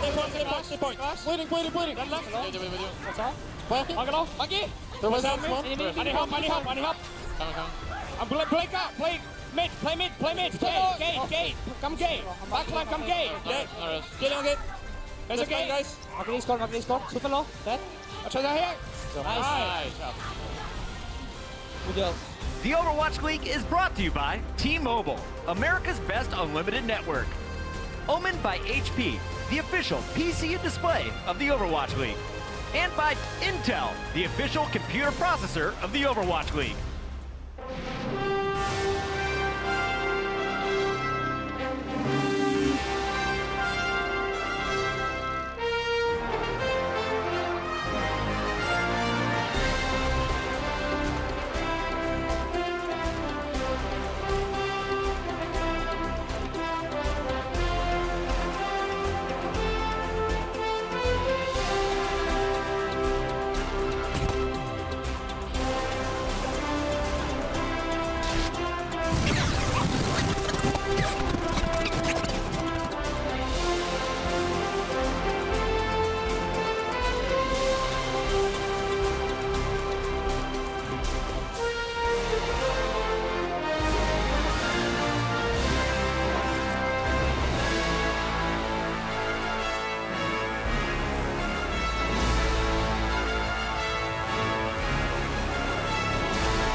back, ladies and gentlemen. It is halftime. We are back in the building. It's Puckett alongside Crumbs in Reinforce, and we got a lot to talk about here. Dallas Fuel and the Shanghai Dragons all tied up at 1 apiece, and it started with the Dragons striking first. Now today, Dallas is the home team. They get the defender's advantage, and this had me nervous for the Shanghai Dragons after watching them in week 4. But coming into Ichenwalde, they started out on a hot streak, and it all came from Dia on this far. Yeah, the Dia was just wrecking base this entire game. He had, I believe it was like 34% direct accuracy on his fire, but most of all, there was only 4 fights in the offense from the Shanghai Dragons, and all of them were won pretty much off the hand of Dia. Some of them had the assistance of Altering helping him out, but Seagull was no stranger to also making the Pharah work. So that's why you have him starting in this first map, because of the Pharah, which Johnny highlighted in the pregame. Yes, and I actually played some Genji as well here on the offense, as we saw him just power through the backline. It was a bit of a weird approach, I'd say, coming out of a Genji, because usually I see a Genji pair up with a Winston and dive either on the front line or the back line. But we saw Seagull often flanking around himself and being utilized sort of similarly to a Tracer, but on a Genji. So he was a real nuisance in the backline. Still trying to get that flank action in the game. Crumbs, let's talk about some of the issues we saw from Dallas, though, because it was Shanghai Dragons who had the faster score, and then, of course, they were able to get the overtime. Yeah, so I was expecting them to be running out the Orisa-Hawk combination. We all know how it works. You throw the ball, the hook comes out, but the Shanghai Dragons decided that their strategy was to tank it, and it actually works. You have the Hawk tank the hook every time, and then the Diva comes in, blocks all the follow-up damage. If it's necessary, you have Take a Vape. That keeps you alive the longest. And twice, that was the way that the Shanghai Dragons broke through the Dallas offense. So they're really struggling to understand how to deal with this setup. And this is, again, Dallas going in. So they pop the bubble as an exchange. But this is an engage without the Winston bubble. And then Mercy comes along, burns her own Valkyrie to salvage for an individual mistake. And I think that's what's been plaguing Dallas. They're making a lot of individual errors. And to just keep things along, instead of forcing a reset, they say, let's commit more ultimates, let's try to make it work. It started off on the wrong foot, but just like so many other things, if you start poorly, it's gonna end poorly. Now, Johnny, coming into the match, you said that maps may be an issue for the Dallas Fuel. After dropping Ichenwalde, what were your thoughts coming into Horizon? Well, Horizon, we've seen Shanghai play the Sombra and Tracer comp, which Monty touched on, and they have looked pretty good on it overall. But then again, Dallas Fuel, they are so good on this Orisa, Junkrat, and Dorado composition. We have seen from them quite a lot of them in the past, of course, and it was their go-to composition for a while. And given that it's so strong on Horizon, I don't think it was a huge surprise that they actually managed to get those picks necessary. But still, it was a bit too close for comfort, I'd say. So I actually think the composition didn't do as much as it could have when it comes to getting those hooks, but what it did was it forced a lot of the Shanghai Dragons to disperse, to try to find ways around to not fall into that trap of the combination, and instead it just ends up in them getting individually picked off time and time again, resulting in more staggers. And so while the comp doesn't do a whole lot, it's the idea behind it, the way you have to play around it, that ends up causing chaos for the Shanghai Dragons. Let's talk about what's going right for both of the teams after seeing 1 win each. Who have been the standout players, starting with you, Crumbs?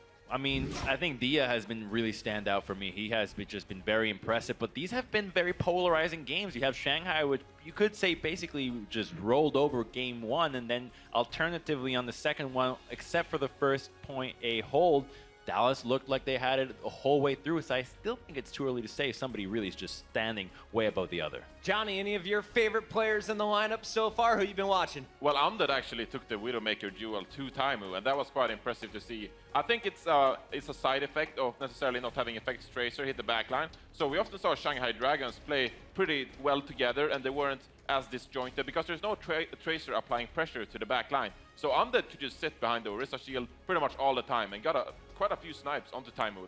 That was pretty impressive given Taimu, he is so good on that Widowmaker. If Shanghai's going to walk away with the victory today, it would be their first of the regular season, and they need just 2 more maps to get the job done. We're tied up here at halftime. Let's close it out with the final predictions.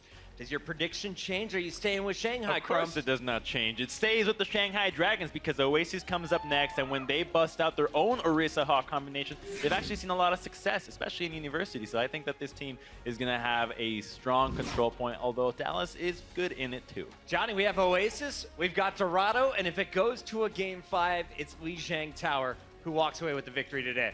Shanghai Dragons actually look like favorites in this one. We have Oasis, of course, so that guarantees a map 5. And given they have looked so good on control, I think that Lijiang could actually be pretty close. So I'm actually giving it to Shanghai Dragons here as well. Both of our analysts are going with Shanghai now. Let's hear it in the audience. Who's siding with Shanghai? Who wants to see Dallas Fuel lock up a win today? Feel like it's 50-50 split here in the venue. That is going to do it for our halftime coverage. Make sure you join us for the second half. It's coming up with Oasis, Big Game 3. The Overwatch League is brought to you by Toyota. Let's go places.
Nobody expected the Super Bowl to be a close game, but it was.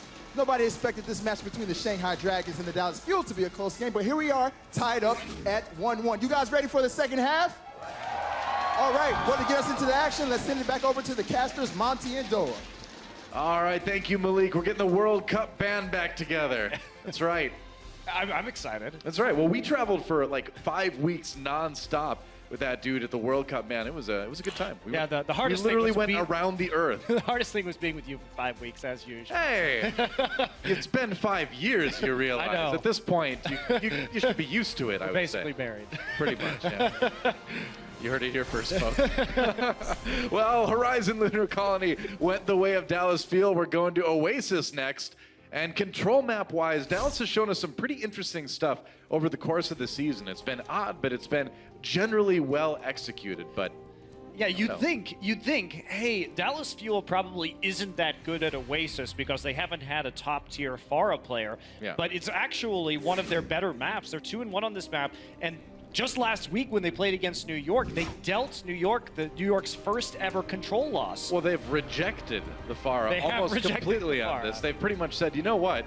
We're just going to do our own thing. And what their own thing ends up being is a kind of a tanky, shield-oriented style where they've been trying to set up these hard points with like a Orisa Roadhog and say, you know, we're just going to sit on the point, and if you want to come close, we're going to grab somebody on your team and instantly kill them. Yeah, and the thing is, they have been doing it with a lot of Tracer, except for University. Both of these teams like to run the McCree Junkrat on University, and Shanghai Dragons have had some success on University, winning points at times as well. But with still no effect put in by Dallas today, things might be a little bit different than we're used to. I'd also be really scared of Gardens with Dia playing as well as he did on Ichenwalde on the Pharah, but for now it looks like they may just be going Tracer McCree. I'm surprised. Still no effect, even going into control, but Dallas wants to handle it their way. Time on the McCree, like you mentioned, they're going to boost people out with chips on the Lucio. Just going to swap over to the Mercy, it looks like, though. Yep, both teams. All right. It's using the boost and then switching over to the Mercy yet again. Yep. Will be Seagull back on the Junkrat. So this is a strategy that we've seen on Gardens from the side of the Dallas Fuel before, as well as New York has actually made it work. The Junkrat McCree with the Orisa and Roadhog, just trying to sit on the corner of the point. And this is going to be really effective, actually, as we see that. Yeah, 2 kills already off the bat. And when you have teams like this that have a strong Roadhog, have a strong McCree, you can really make this work. Well, yeah, the problem is, too, is that Shanghai just have a bad comp to deal with the Orisa barrier. Like, what are you going to do? Just poking away with a McCree and a Tracer as the Orisa barrier sits there in the corner. It gives them so much time to hit the halt and to hit the hooks, as we saw right now. Basically infinite fishing with the side of the Fuel. Oh, come here, MG. Have some damage. And they just saw him use his boost, so he's got nothing. That's right. Mickey has to take a breather on the way out, though, as Roshan comes in for a bit of pressure. They didn't get the DMAC on the MG. Altering did go down, though. Seagull with the kill there. And Mickey somehow, some way, still alive. Dia trying to finish him off, but he got the breather back again. And Dallas will hold. They didn't need to use anything with that. You can't use the Diva boost to get onto the high ground, because if you're picked off like that, basically MG was jumping up and down, just waiting to get DMAC there after his defense matrix ran out. Distraction time. An ineffective one at that. So Shanghai needs to adjust their strategy. They did go for the Soldier 76, but I don't know. I think Dia could really use a switch here. Ooh. Oh! Close call on the flashbang. Very close call. Taimu wanted that pick. He's going to find one no matter what. He actually kills Dia in the end. Who needs a flashbang when you've got headshots like that? Taimu making his presence felt in a way that few McCrees can. This has been a dominant showing so far from Dallas, and you'll notice they haven't even had to use an ult yet. Shanghai's been very slow in building their own ultimates because they've been convincingly losing every fight thus far. Well, they've got a lot of ults coming in to work with now. Undead swapped over to the Pharah for the moment, but then swapped to the Reaper. So they're going to try to bust through these shields and bust through the tanks as well. This is much better. You either want to run dive here and try and get behind the barrier, or just run through it with the Reaper. Well, he finds Dia. All right, Seagull deciding to take that kill. Since he had the opportunity, Mickey pushing MG out with that whole hog. There's another DMAC, I think. Yeah, he did get the DMAC, and now the res is coming in from altering. Both Mercies popping that Valkyrie. Meanwhile, Taimu trying to do what he can. He's stayed safe on the side here. Ooh, misses those shots onto Dia, but he's got an opportunity on a free field. Yeah, sets him up for the kill, and there's one onto Roshan. Man, that reaction time gets him with the flashbang right as he lands, and they will just take the point right back again. And we're into OT, back to 99%, and with the Mercy kill onto Altering, courtesy of Chips. That may be all Dallas needs to take the first round. It looks like it will be. And Dallas strikes first here on Oasis. And Chips was the hero of that last push. He was bringing the DPS back up, and Coco nearly died, but while Chips was on a mission across the map to prevent MG from remeching, killed MG, then killed the enemy Mercy Altering to just close it out. So Chips, who's had some issues in terms of positioning tonight, really did make the play there. I mean, that man on your screen right there used to be one of the best Anas in the game. Still, arguably, I'd say, if he got to play it a little bit more. So he's no stranger to taking people out on the other side himself. And even if you're playing the Mercy, you can still pull out that pistol once in a while. Oh, yeah, he did there. And we are going to head into City Center as our second point. Round 2. Here we go. All right, City Center. And no Pharahs on either side. Yeah, Pharah not as necessary. A lot of teams prefer to run McCree Tracer on this, getting the high ground taken care of. But Dallas Fuel going to be running something quite odd, which is Widowmaker Soldier. So big time poke composition, and they've already posted to the high ground right now, but they've got to get some presence on the point. Yeah, at some point you got to drop down and take it. Shanghai on the point already. Undead force back, taken down. Seagull catches him with that Helix rocket. Dia meanwhile flanking on the side, gets behind Mickey, gets that D-Mech it looks like.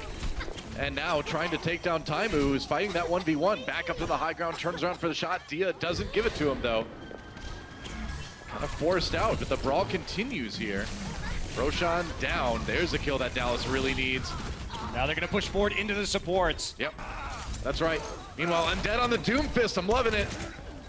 And we'll see if he can make it work, though. Seagull trapped in room. You don't want to be in there with Doomfist, man. That's too dangerous. But Taimu comes in, and Dallas takes the point anyway. And is Undead staying on the Doomfist here to try and challenge the high ground will be the next question. Or did he just do it to try and push back and get onto the point as fast as he could? He's going to stick with it. He's going to stick with it. So why he's doing this is because they want to dive quickly onto the high ground, because they know that there's all of this long-range damage, but not a whole lot that the Dallas Fuel are going to be able to do up close. That's right. Well, Taimu onto that high ground, and that's where they want him. Can they take advantage? Undead with the kill onto Seagull, gets him with the rocket punch. Seagull brought back up again, though. And so Taimu, now forced off the high ground, doesn't have that grapple cooldown, has to be very careful, but he gets the heals, and Roshan has gone too deep. Altering comes in with the res anyway. And Harry Hook just looking for a victim, puts a lot of orbs into Roshan here. Oh, but taken out before he can really heal Mickey too much. Mickey using that self-destruct, and he gets back into the mech. So he's still okay for the moment, but it's all about the delay from Dallas. As long as they can. Coco gonna try and drop back onto the point here. He was just waiting in the wings so that they could stagger it, but Mickey staying alive for a surprisingly long time. Seagull nearly back to the tactical visor. Seagull got his mech back. That was crazy. The kill on defeat, Freefield stayed alive, and now jumps in and kills Altering. Clutch play from Mickey on this Diva. One of the best out there, and we're seeing it again right now. And he's gonna get healed up with the Transcendence too, so the fact that his teammates made it back, Mickey had a beautiful stall. That was a one-man show from Mickey there to keep the point in favor of Dallas Fuel. Came out with 2 support kills under his belt at the end of that. Some pretty impressive Diva highlights. Yeah, needed to get those 2. Even after Seagull had died a couple of times to the Doomfist. Seagull needs to stay a little bit more in the open, it would seem. Undead still very far away 96%. from getting his ult, and the tac visor is going to be the only thing up here for the Dallas Fuel. Shanghai needs to take this back right now. Oh, great shot from Seagull to take out Dia. He's going to go ahead and use that tac visor, zoning out more members of Shanghai, and Roshan can't live long enough to do anything. Goodbye Doomfist is Undead taken out, and that self-destruct is not going to be a whole lot of concern for Dallas. Taimu going to kill MG before he can remech. That's going to be the end of it. So Fuel. That is a fast 2-0 from Dallas Fuel. Wow. Super convincing on Oasis. This was going to be Dallas's best map coming into this series, and they show us how they could take out the New York Excelsior on control. Well, it legitimately does not get too much more one-sided than what we just saw from Dallas Fuel on Oasis coming in, pretty much smashing Shanghai, and no small part due to Taimu coming in, but Chipchan had a great series. Yeah, there's the kill on the MG. Gonna find one on Altering too, guys. A lot more Overwatch coming up. Another map right after this. The Overwatch League is brought to you by Intel, the official computer processor of the Overwatch League. T-Mobile, America's best unlimited network. And by Omen by HP, the official PC and display of the Overwatch League.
Hey guys, Zoe here.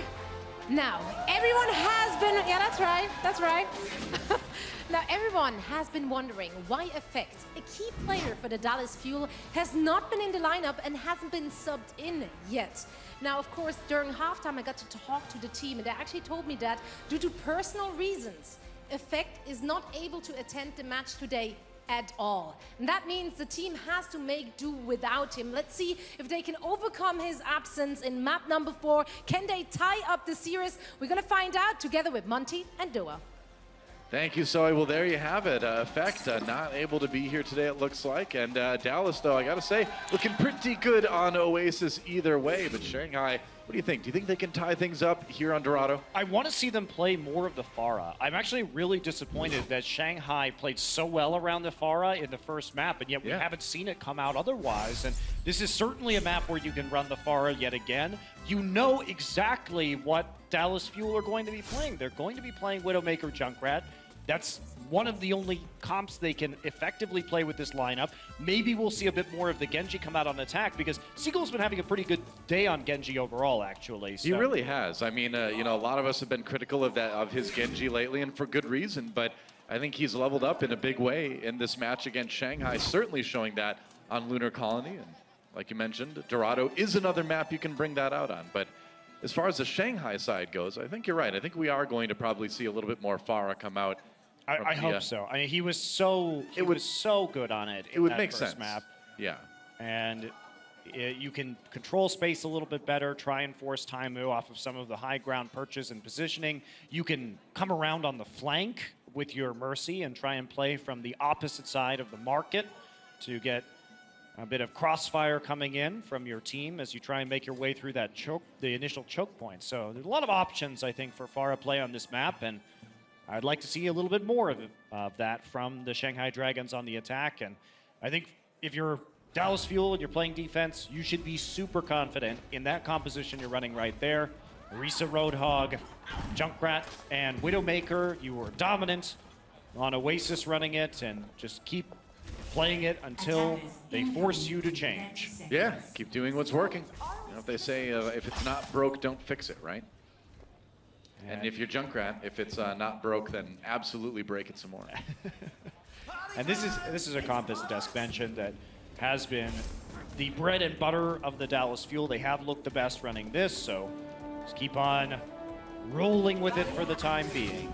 That's what we're going to see. And on the opposite side, it will be Undead just using a Sonic Arrow out of the door, and then going to be changing. They're trying to check and make sure nobody's on the roofs right there with the halt.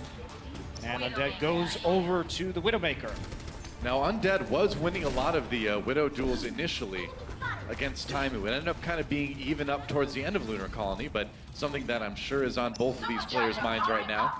So the Dallas Fuel are going to retreat off the high ground instantly and try and play around this choke point instead. So moving further back, giving up some ground on the payload. Oh, there it is. Get that snipe in, and Dia is going to be spamming over the top. Yep. Taimu with the early kill on the Widow v Widow. And not in a place where Undead can be rezzed. The spawn is so close anyway, though, that you don't really need to use it if you're Shanghai. You can just kind of wait. There's a kill on a Roshan, though. I think that was a hook combo, and Seagull getting the finishing blow on that one. I heard it come through, and Dallas defending pretty early and pretty aggressively here on Dorado. That's super sloppy from the side of Shanghai. While you're waiting for a reset, you can't give away further kills which stagger you. So don't even stand next to that corner when they have the halt up and ready to use. Yeah, very true. You got to move towards that payload eventually, though, and that's exactly what Shanghai's going to do. They're going to try to do it along with the Riptire coming in from Seagull. They have to watch out for that. Where is it? There it is. Freefeel finds it, but not in the way he really wanted to. Altering comes in with the resurrection onto the Zenyatta anyway, and Shanghai's going to try to keep pushing here. They do have the D-Mech and the kill, actually, on the Mickey. And there's the kill to Coco. Both tanks out of the way right now. Chips coming in. Can he make enough of a difference? He's got the Valkyrie. Can he get to the other res? He does. Mickey's right there. Undead with some clean shots. And Dia with the three-man Riptire kill. That is exactly what the Dragons needed. Yeah, Mickey was too far up, got hooked in, and that started this whole snowball. So another positional error, this time for the Dallas Fuel. Shanghai Dragons instantly take advantage of it, and they will take point A as a result. Let's check out this Riptire from Dia again. Oh, it's a beauty. Yep, that's right. Trying to catch up there, but realize oh he's not boy, gonna get it. But he also knows at that point there's no more resurrects available, so he can go directly for that back line. Chips is trying to get out of there. That's right. And is caught with his teammates. That's up Riptire play there by Dia. Kind of finding a place too where Chips didn't really have anywhere to escape to as Mercy. No one to really Guardian Angel to in that position. They'll get that point A pretty smoothly. Dia does go down. Seagull over on the Genji now. Swapping. Doing well already. Undead taking a lot of big shots. Has to back off after the hook onto Mickey. Does get the D-Mech in the end anyway, though. And Shanghai trying not to be stalled out here. Ooh, another tank pulled in. And there's the whole hog actually used. Undead going to advance forward along with Freefield's Zenyatta ultimate. They're tired of waiting around at this point. And they're going to push Dallas back. They're just going to bully their way onto the payload route with the triple tank look. Seagull swapped over to the Genji so that they could take control of the high ground.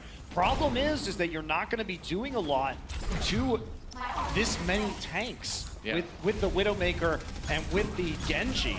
Well, they had to use two just to get the payload rolling there. Two ultimates, rather. Supercharger and Whole Hog. It is moving now, though. Seagull narrowly missing that kill. I mean, you definitely prefer to stay on the Junkrat here. Oh, if nice you're Dallas. Wow, you do not expect the Roadhog to come from there. That was a long flank from Undead. Seagull pulls out the Dragon Blade in response, but can't really get a whole lot out of it. Freefield rezzed immediately here. Well, that's the problem, though, is your only viable targets if you're Seagull during that Dragon Blade are the supports. Yep, that's right. Roshan down again, but did I say down? I meant down and resurrected immediately. MG still there again. Harry Hook finally falls a bit more permanently, I'd imagine, as Dallas jumps in. Ooh, Freefield being kept alive by Altering. Barely doing a nice reflect into MG, but he will get taken out by the Zenyatta anyway. Dallas push all the way back to the end of point B, and that's another hook onto Taimu. Oh, luckily he had the protection, but it's not going to stop Shanghai from taking the point, it looks like. Yeah, there's still a couple members on the payload, but that's going to be dying quickly. Harry Hook nearly down, gets halted and pulled off. Just about dying on the payload right now. Taimu zips in with the grapple, but it's going to be quite a bit of time for the Shanghai Dragons. Yep, sure enough. Oh, Coco can't even get out. That is a rough one, man. All right, Seagull is swapping right now. Taimu on the Pharah, so making big adjustments. I think the Junkrat probably should have been swapped to earlier because simply it wasn't Seagull's play, it was just the composition the Dragons were running was giving him very few opportunities. Undead. Wow, Undead. He's been sneaking around quite a bit. He's gotten so many clutch hooks in this attack round already. Backing off, doesn't have that breather, but he is getting a little bit of healing. There we go. That's a lot of healing with the Transcendence, I suppose. Coco down again. He has died early in a lot of these fights here on Dorado so far. Seagull falls as well in this pharmacy. Not able to do a whole lot without anyone actually there to stop the payload. I mean, I do like the theory of it, switching over to the Junkrat and the Pharah. You just wonder if it's a little bit too late. And also the Pharah. Yeah, the Pharah is just going to feed support ult percentage over to the Shanghai Dragons if there's not any kill pressure with it. Yeah, that's a nice self-destruct coming in from MG. Ketsuchip's Iron with that one. Transcendence from Harry Hook. It's a last-ditch defense for Dallas Fuel right at the end of point C here. They do get the supercharger, but they don't have much else. That's a tricky self-destruct sent in by Mickey. Forces Shanghai into an inopportune situation, but they do manage to turn it to their advantage with some kills. Undead pushing everybody back with that whole hog, and that'll be it. Shanghai with 2 minutes and 7 seconds on the clock. That was a pretty solid attack round from them. Absolutely it was, Doa. But you have to question the Fuel in that situation just as much as you praise the Shanghai Dragons. Because absolutely. With Undead, did he play a great Roadhog? Absolutely he did. And the switch to triple tank was part of the reason why they pushed through that first point on the marketplace. But when you look at what the Dallas Fuel was running, the Junkrat is perfect for dealing with that scenario because you're going to just be getting so much ult charge from the Riptire by shooting a triple tank combination. Yeah. And then you can use the constant Riptires to kill their supports without having to dive in. You don't have to be worried about trying to get a Dragon Blade and going in by yourself on the Genji. Your targets are still exactly the same. It's still going to be the supports, but there's so much less risk of doing it with the Junkrat, and you're just going to charge your ult so much faster. So you really, I think it was a really delayed switch right there. I think they got it in the end, but by the time the Pharah and the Junkrat came out, they were incredibly badly staggered in point C You know, it's one of those things where, you know, as Seagull, you have had a legitimately good day on Genji up to this point, and so you're kind of thinking, hey, maybe against this team I can take this, I can just carry on a more individual level, but you know, you do have to look at what's coming at you on the other side. Yeah, it is about the team compositions and the strategy that they're using. So now Shanghai with a big edge, and a lot of that was them throwing the Dallas Fuel off kilter with a less commonly seen composition. Yep. Worked well. Trap setup as Dallas Fuel gets ready for their attack run. Again, they've got, you know, it feels like we've seen it just go back and forth every map as far as a team having a major advantage. Obviously on Oasis, Dallas crushed it, but now finding themselves needing a pretty solid attack run, and by pretty solid, I mean extremely solid attack run. Have more time at the time bank, see if they can do it. Taimu coming out with the Pharah. Seagull on the Hanzo for now. See if he will swap off. He is still in spawn. Tough for Taimu on the Pharah there to deal with that Widowmaker. Seagull will swap to the Genji right away as Shanghai gives up that high ground, gets set up to block that choke. I mean, it's okay because you can still have the Mercy come with you around the flank. You're seeing actually all four of them. So Coco, Seagull, and Taimu with Chips Cyan are all on the side here. They're going to coordinate a dive over the back to try and deal with this Widowmaker or the supports immediately. A big backline dive coming in. Coco right there along with Taimu and everybody else. They're coming in. Shanghai has to react. Coco diving in again. Mickey D-Mech though, altering taken out. That's the kill they were looking for. No mercy for Shanghai right now. And Taimu, no mercy from his Pharah either. As they try to D-Mech MG, it looks like they will. That was a pretty crisply executed dive from Dallas. Well, that's what we said. Dallas has not been really failing in terms of their execution. And again, sometimes it takes them a while to set up, but once they strike hard. True. And with that 4-man dive into the backline, they will find success. So a quick point A will keep them moving. Yeah, nice for Harry Hook, actually. They took the point right before he respawned, so he got that little bit closer spawn coming back with the Lucio. Won't have to wait to join his team as they get things started with point B. So far, so good for Dallas. And not only that, but Dallas is going to have a chance here to really command the high ground. Yeah, they do.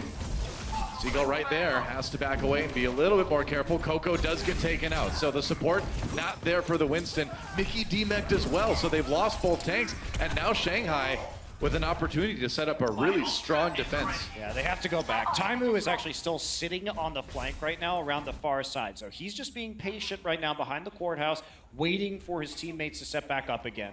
They don't know that he's there. Now they do. Yeah, but he's trying to distract them. He's just going to rejoin his team and see if he can draw a couple of them out of position while they try to push around this corner. Shanghai right back there again, though. MG staying strong on the point for the moment. He's got Roshan there as well. Here comes the Riptire from Dia. Some kills, gets on there, and Dallas, oh, that's some trouble. Chips gets caught. Dia patient with that one. He did die to Taimu, but again, Dallas losing that mercy is a little bit more crucial at this point. Yeah, especially with the resurrection coming in and Taimu found by Undead. Yeah, that's right. Transcendence for Shanghai Dragons as they jump onto the point, trying to be efficient with it, and Undead gets the kill onto Seagull too. So Dallas, they've got a lot of ultimates to work with. They've nearly got 6. Here is where they need to put them to use. Yeah. Freefield also really didn't have to use the Transcendence there with 2 already down for the Dallas Fuel. Dallas going to come back with a 6 ult push now. Yeah, and only that Valkyrie on the side of Shanghai too. So if they can mitigate Ultraring's effect on the fight, they should be able to get some real good progress here. Seagull without that Trance is going to be super happy to try and find that Dragon Blade. Sound barrier given to Seagulls. He comes in with the Dragon Blade. Freefield down and he wants more. Doesn't really find it. There we go. Finally gets Undead at the end. Ultraring brings Freefield back up. They couldn't kill the Mercy, and Shanghai can maybe use that to their advantage here. Need to get Roshan off the payload to start things off. Yep, that's right. Dallas still coming back. There's another res, this time onto MG, who gets barely back into his back. Taimu goes ahead and uses a barrage just to deny the Diva from being part of the fight. And that payload is moving. Roshan still being annoying in the back line, so Primal Rage finally jumping back onto it, and they can't quite finish him off. And through all the madness, Chips holds his Valkyrie the entire time. So Dallas uses everything else out, but the communication is there to maintain a decent ult economy heading into the end of point B. Yeah. Now the Valk gets used. Dallas wanting to push through to point B here. They're on the payload, though. There goes Harry Hook, taken out early. Air hook res again by Chips, of course. Taimu trying to fight that 1v1 against Undead on the Widow. Getting a little bit low, 45 health remaining. Any shot could kill him, but Seagull there to get the kill on the Widowmaker. Dallas, though, not making any progress with that payload as the Transcendence comes in from free field. They need to get some more kills, and that'll work. Both supports down. And Dallas trying to just perform a bit of cleanup here to finish off point B. That'll be Dia and MG eventually falling, and point B They got him. will be taken. So it did cost them the sound barrier that they had just built up. But again, we see free feel. The Dragon Blade has been offset with Shanghai Dragon's Transcendence this entire time. So Seagull's going to find a lot of these openings. Yeah. Had one last time with the help of the sound barrier. Nothing feels worse than using Transcendence and then having the Genji pull out Dragon Blade right after it's done. It is definitely a bad moment. Trust me on that one. That one does not feel good. They need Dia and MG to use those ults efficiently right now. Seagull taking a little bit of damage, gets out. He's onto the high ground, trying to cut down Undead. Here's the Dragon Blade going after Altering. He can't get to him. Nikki, though, finds Undead with that self-destruct. And now Seagull sitting on the payload, trying to delay Altering the ability to get back into the fight. MG is going to get demeched again almost immediately, it looks like. Yep, he certainly will. But Altering still up, still being annoying on that Mercy with that Valkyrie. Chips down. So Dallas in a lot of trouble here right now. They're going to get Altering. Maybe that's going to be enough to keep it pushing. Only their tanks up right now, Doa. Taimu trying to get back into this fight on the McCree, but without any heals, they're going to have to back off. Yeah, the spawn advantage is just too strong for the defender on this point to really keep grinding it out like Dallas has been trying to do. And we're also going to not see any more of the Lucio as Harry Hook transitions over to the Zenyatta. That's right. Dia been holding that pulse bomb for a while now. Being very patient about it. They're going to get the D-Mech on the Mickey again. There's a nice kill from Dia. They're going to have to back off again, so. Chips has the Valkyrie, but they haven't been able to use it really. Coco will fall, and Altering now nearly has his own Valkyrie back up. So Dallas Fuel had a chance to try and push forward with a support ult advantage. Didn't find it because of some picks that happened at the beginning, particularly Mickey getting demeched. I think you can call that a bit of an economy push because they still have a minute and a half left, and now they're going to have a lot of ults coming up very soon. They were able to use these to take point B. Can they use them to take point C? Here comes a Dragon Blade. Seagull says yes, but now the Transcendence available for free field just in the nick of time. The kill's coming in anyway, but Altering there with the Resurrection. Seagull just trying to finish people off. Can't get MG. Taimu, Deadeye, can they get through the Winston shield? Oh no, not quite. They can't do it. MG demeched anyway. And Taimu going to take advantage of that one. Roshan a bit low, but he's getting that healing from Altering. Altering now on his own, and so Dallas, again, waiting for those ults, using them to win a fight and push the payload, but here's where it gets really tough at the end. Mickey going to get his suit back as he's resurrected. Harry Hook still has the Transcendence. MG nearly there with a self-destruct. So Dallas Fuel just trying to finish this out, make sure they have some time in the time bank. That would be pretty crucial for them to get it. Seagull just owning. Nice kill on the Undead. He's got the Reflect and Altering in a bit of trouble. Ducking back into spawn, but that's going to give Dallas more time to handle everybody else from Shanghai. Altering brings a res in. There's the self-destruct. Dallas backs off for a moment, but they're still on the payload. MG, the only one there from Shanghai. Everyone else zoned back by Coco, who's got that Primal Rage. Altering can't get in. Seagull there with the Dragon Blade, and that payload is rolling in, and they will finish. So Dallas does manage to complete their attack run.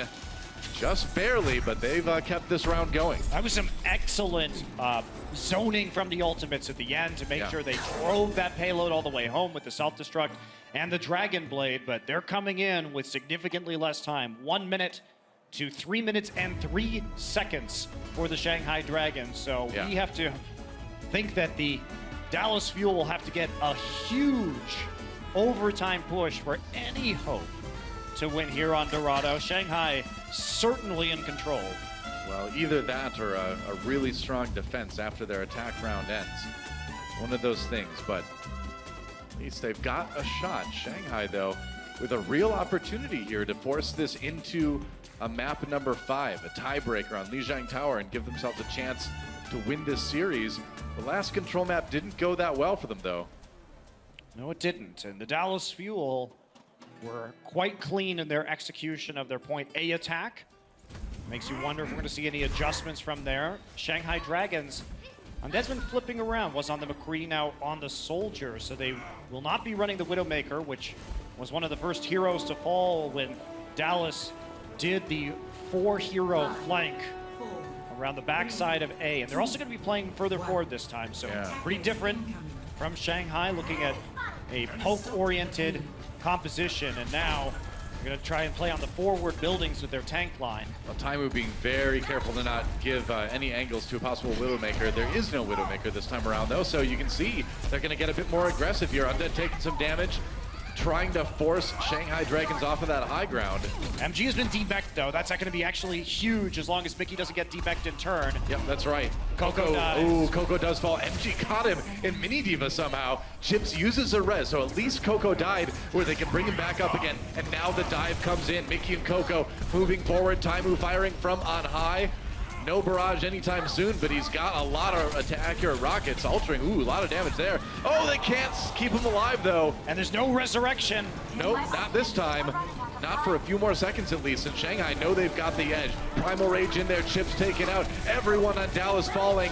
And I don't even know if they can get back to the payload. I think this push is going to end right here, right now. And they have to use the self-destruct, but that should be it. Shanghai Dragons holding strong in A. That's right. They really don't give Dallas a lot of distance at all on this payload. So now it is going to be a pretty Herculean effort for Dallas Fuel to try to hold this and win the map. 3 minutes, and it's barely past that choke point for the Shanghai Dragons. We'll see what Dallas Fuel is going to respond with. Are they going to try and play forward towards the spawn, take that risk in order to slow them down, or are they going to try and run the Junkrat again and just play that choke and hope that they can hold? Well, if you're Dallas Fuel right now, you're certainly looking at a tough ask to win Dorado here with a hold where Shanghai doesn't need to push the payload hardly at all. But are you feeling okay going into this next control map potentially? I feel like you won't be too concerned. Yeah, I think with their dominant performance on Oasis, they can feel okay. There are, again, some Pharah maps there where if Dia tries to flip back onto that hero, could be somewhat problematic. Yeah, Garden could get a little bit tricky if we do end up in Lijiang Tower. You can play Widow on Garden, though, too. So maybe Taimu would be feeling more comfortable. For now, it is going to be heading back towards the pick composition that the Dallas Fuels like to run. They're going to take a look right outside on the high ground and probably retreat immediately. Mickey was caught out in front of the formation last time, so we'll see if Undead is going to switch back. He is actually on the Roadhog again, so they are expecting this. All right. Triple tank. Dallas needs an extremely, extremely solid defense if they want to have any chance of winning Dorado here. 3 minutes for Shanghai as they come around the corner. And it's going to be whoever gets those first Roadhog picks first, I think is going to come out on top. Yeah, seeing the same strategy. So Dia's spamming that angle so that they can't play quite as far up into the choke point, and they have to put their barrier way back there. That is smart. All right, now the barrier for Shanghai allows them to push forward here, altering down. Taimu with an early kill, and they're going to back off. That is so huge. He killed both supports somehow. Wow. He was shooting them from the back of the line.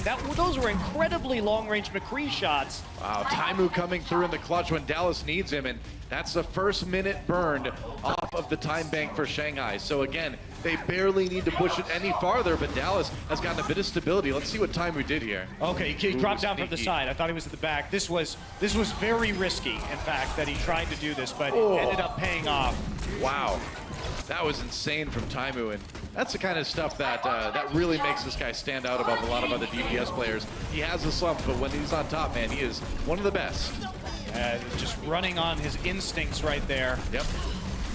Right, Hook comes in, free field down. Seagull finds him with that kill. Crucial pick, and here comes a Riptire. A big one here could stall out Shanghai again. Over the top, and he's got free field yet again. There's not going to be a resurrection for him either, so Shanghai going to keep trying to push forward right now. Yeah, Undead down as well, too. So no tank on the Shanghai side in the Roadhog department anyway. Valkyrie is up for the Dragons. Yep, they've nearly got Roshan as well. Roshan very low, Dia drops. Taimu with another crucial kill. Altering decides to bring back his Junkrat. And Taimu with that Deadeye, just buying time. 1 minute and 10 seconds left.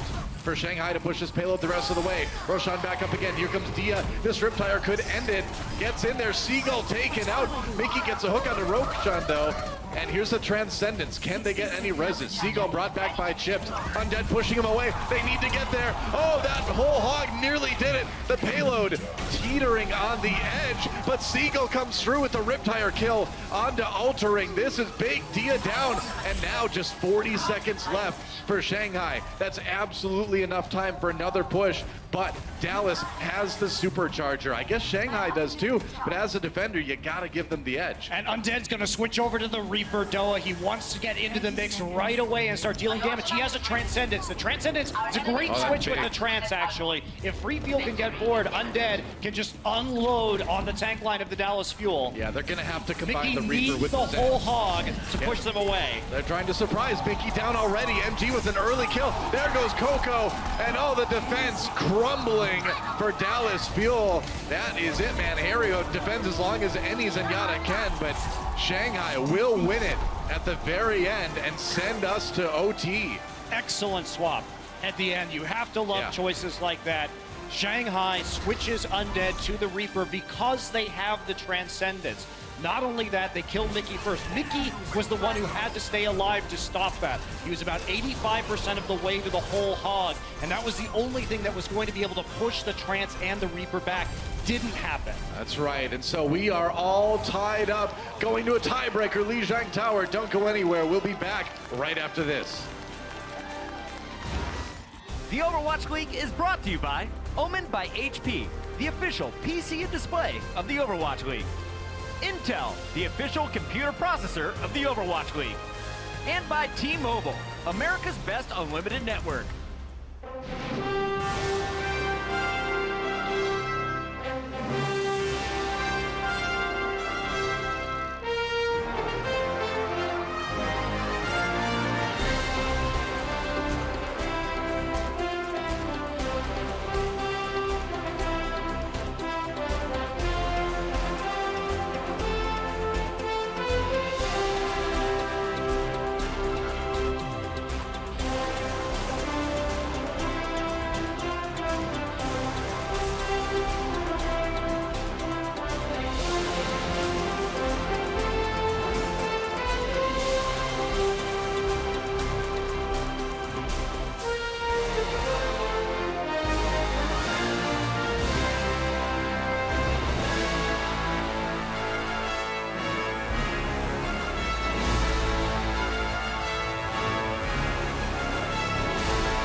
We are back here at the Blizzard Esports Arena in Burbank, California, and we are going to a tiebreaker map between Dallas Fuel and Shanghai Dragon. Shanghai with a chance to win their first series of the Overwatch League. Dallas does not want that to happen. They're going to try to hold right here, right now, get their second win, I guess, of the series. But, you know, it's been an exciting one. It has been an exciting one. I really liked how we saw the changes from Shanghai towards the end of that map. It was a great Reaper swap at the end, realizing which ultimates were available, and how they were going to be able to best push through and take use of them. So some smart communication going on from the Shanghai Dragons side so far.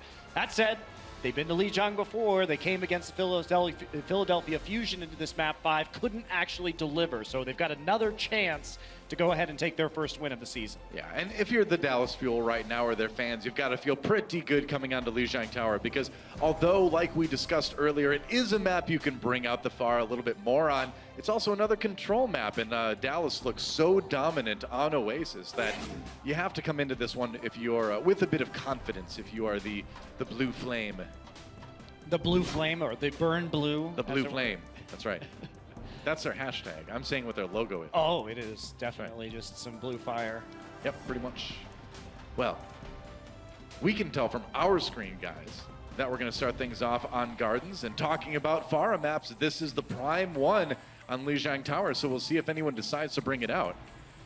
And it's also interesting that this is another Widow map too, with some of the long sight lines across the front side of the point. It looks like we may actually have Seagull on the Pharah here.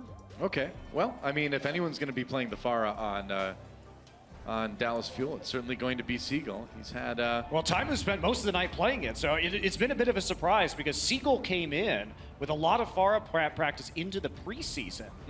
And he was primarily the Pharah player in some of their games late last year, but now it has been Taimu on it for the most part tonight. But this time, Soldier for Taimu, and Shanghai Dragons will be attempting the Soldier and Tracer combination. That's right. We are ready to get things started here. See what Seagull can do on this Pharah.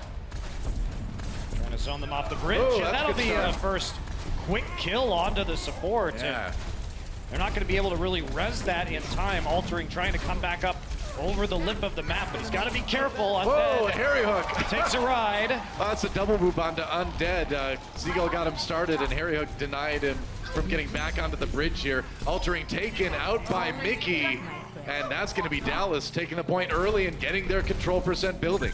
They're going to feel great about that. Late kill onto Altering. Oh, yeah. Fantastic for them. Now, the Shanghai Dragons did get some more ult charge onto their Mercy as a result of taking a lot of upfront damage from the Pharah and the Soldier 76, but see if they can take advantage of that in the long run. Undead moves to McCree.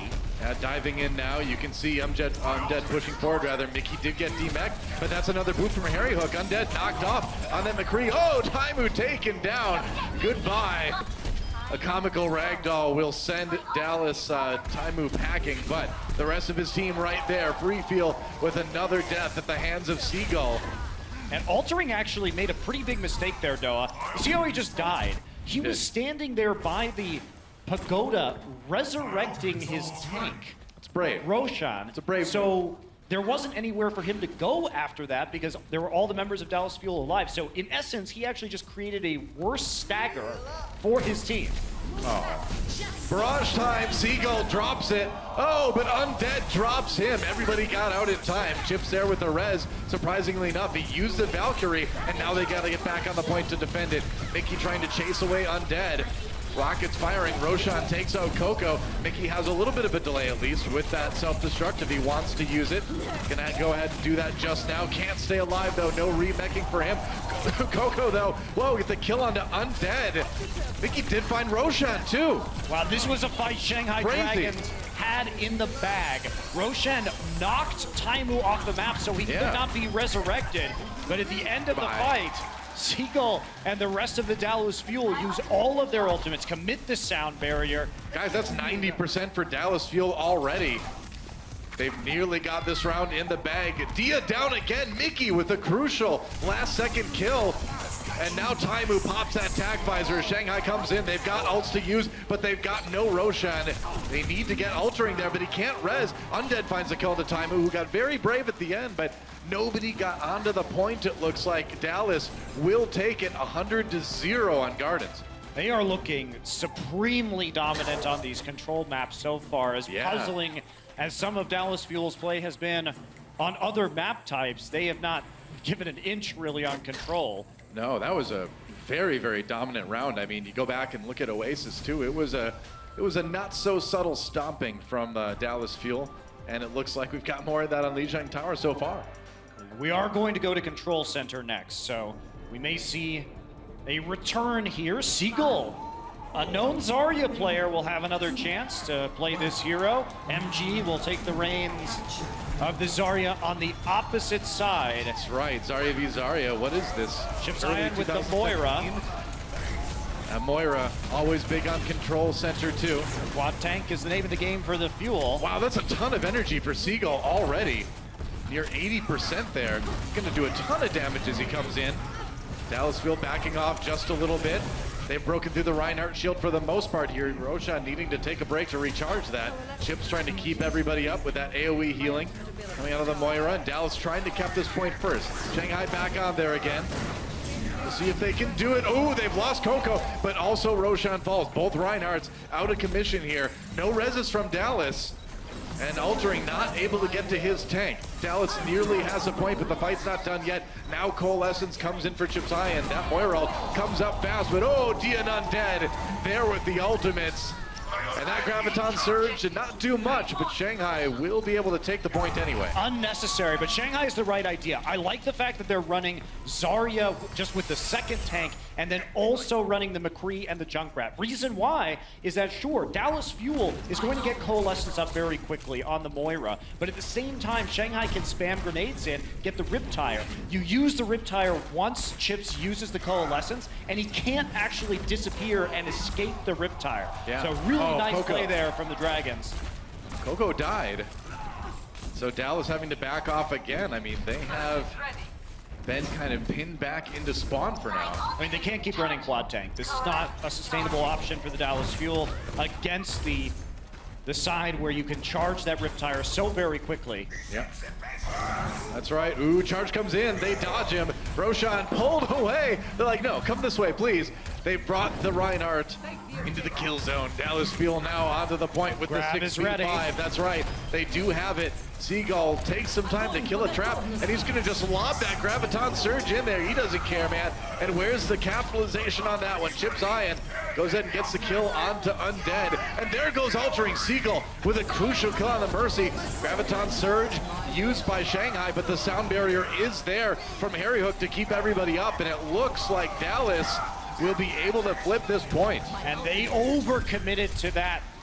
Shanghai Dragons should have been able to let that go and come back with the Riptire and their own Graviton. Instead, the commitment is absolutely massive, and they lose the fight anyway. You have to fight through a choke now against an Earth Shatter and against Mickey with the self-destruct. This is going to be a challenge. Dia is switching to Mei. Wow, that is interesting. Coco, meanwhile, gets the pin onto Roshan. Roshan charges away. He's, I thought Ryan never ran from combat. Well, he doesn't have to run, because Seagull killed him anyway. Dallas now has Shanghai pinned back in their own spawn. No time though, only 30%. And the reason why Dia switched to Mei is because you can punish Quad Tank positioning with the wall. You can isolate somebody very easily, or you can prevent that from happening. I guess, man, ice block in there, but that's a lot of kills from Dallas anyway.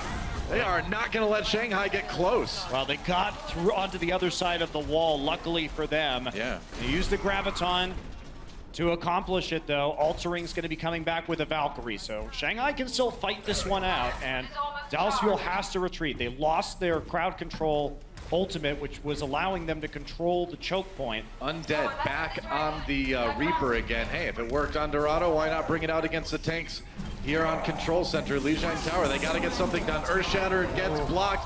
Return Earth Shatter doesn't do a lot either. Coalescence popped by Chips Iron just to try to do a bit of damage. Roshan falls. Transcendence was late, but the res is there for altering. Both support ultimates used, though, by Shanghai. Mickey pops that self-destruct, doesn't get a lot of kills, though. Meanwhile, his team falling around him, so it looks like Dallas may have to give this one up as Mickey and Coco slowly get ground down. Another Earth Shatter, but nothing to do with it. And that is that. Oh, Shanghai the will take it back. Graviton used late again. Yeah. You really want that for the next fight. Dallas Fuel tried to open that fight by using a Junkrat mine to pop the Reinhardt Roshan into the air to get a shatter off, but the rest of the Shanghai Dragons were too far back, so they didn't execute the proper combo, and Shanghai came in and punished them. That's right, Dia's got the, oh, that's a great Blizzard play for Dia. Oh, it got eaten though. Didn't it? No, there's, Okay, yeah, Mickey. I think he did, maybe. It looked like it got eaten at the end there, Doa. give Mickey flipped on I think he got it, yeah. at the end and actually ate the Blizzard. Yep, seems that way. Meanwhile, though, Shanghai still winning this one. They're 99% now. And as the Transcendence comes in, Dallas Fuel losing their members. They can't quite keep it up there. And that Graviton Surge does not get you much. And we are tied up on Lijiang Tower. Shanghai, 1 round away from winning their first, or getting their first win, I should say, in the Overwatch League. I really like the way Shanghai is adjusting to some of these compositions. Junkrat was working well to start things off. They make a decision to go back to the Reaper against the Quad Tank and the Mei. Because you don't have a lot of movement abilities with Quad Tank, it's easy to cut somebody off. It's easy to freeze them if they get too close to you. So they went for an ultra close range brawling composition. And they push on through. So Shanghai, as we go into night market, all the eggs are in this basket now for both of these teams. That's right. Shanghai Dragons, Dallas Fuel, the winner of this round wins the match. Shanghai Dragons trying to get their first Overwatch League win on some virtual home field advantage, I suppose you could say. They're moving into the point now. And it looks like Dallas. Oh, big boop from Mickey. Taimu gets the D-Mech onto MG, and Dallas comes out swinging. And they're just going to keep playing a tank-heavy composition. Taimu, long known for his Roadhog, they just shoved them right off the edge of the map. Dude, that push from Mickey at the beginning with the D.Va was just so clutch. It was, absolutely. And Shanghai, they're not wasting any time to make these changes. Immediately onto the Pharah. There is nothing on the Dallas Fuel side that's going to be able to really affect this Pharah, but they have to be careful. So Shanghai, they can put some damage into the point here, but that will just serve to charge Chips' ult. Sure enough. All right, no hooks coming through from that one, but Taimu on the outside of the fight. Meanwhile, the Pharah. That's right, they got to get back on there. Shanghai takes about 2/3 of it before Dia has to back away again.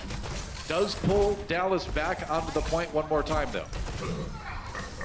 Yeah, it's a slow pincer maneuver from the Shanghai Dragons right now. Finally, they're getting some meaningful damage down. Yeah, that's right. Roshan falls. Here comes Riptide from Seagull coming in from behind, looking for some picks. Ooh, who can he get? He gets free field. That is certainly enough as the Mercy is all the way on the other side of the point. Absolutely, though. Exactly. You can actually go for the Zenyatta because he is a sitting duck against that Riptire. You do not have to be worried about a Mercy Resurrect because they are on opposite sides of the map. Yep.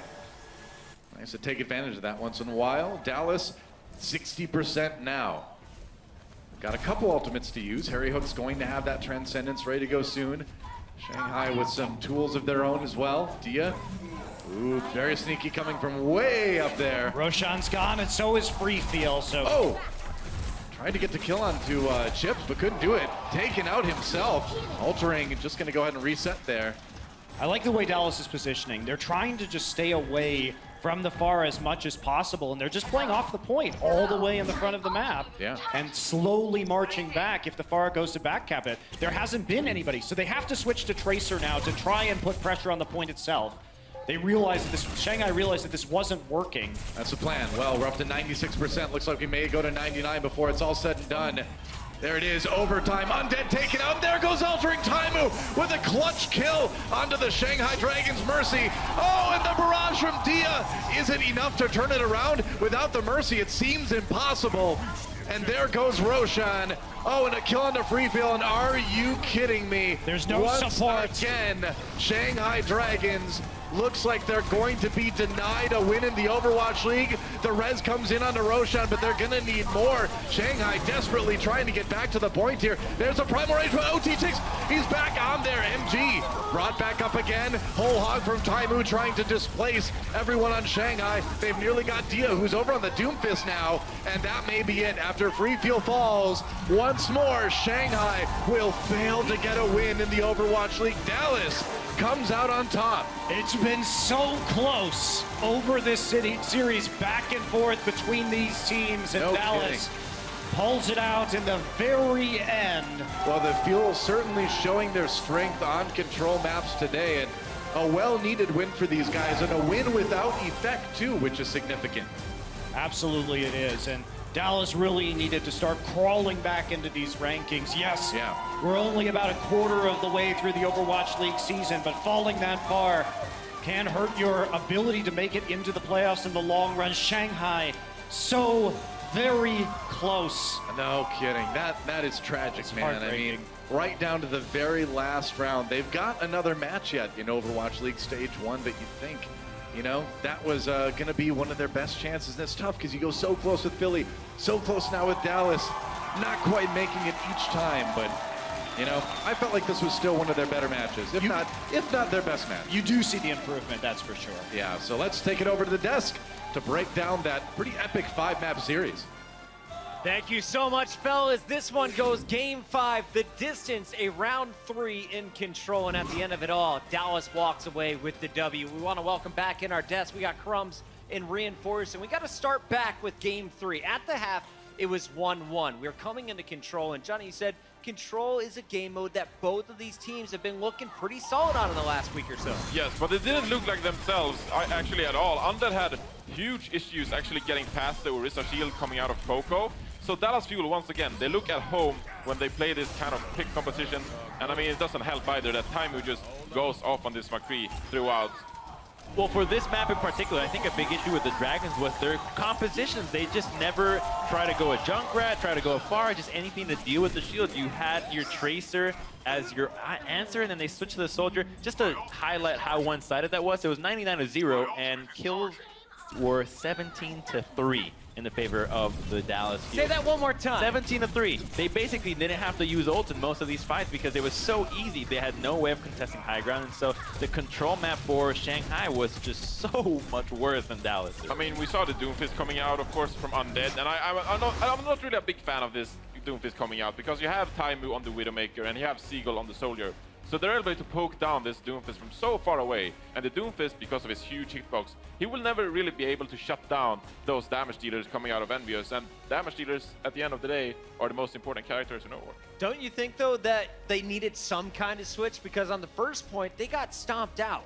Yes, they needed to change something up, sure, but we saw them run a pretty successful triple tank on Dorado, perhaps, and that way you can perhaps run over the Junkrat, and because you have so much HP, of course. So Doomfist maybe isn't the pick, and there's a reason that we don't see a lot of Doomfist in Overwatch. At that point, we thought that it might be Dallas walking away with the 3-1 victory in this series, but Shanghai didn't go down. Instead, in Dorado, they set a better time, once again, just like Ichenwalde, a better time on their initial attack. As we take a look at some of the highlights here, though, let's talk about some of the key players for each side. Taimu, he switched over to the Widow in this role.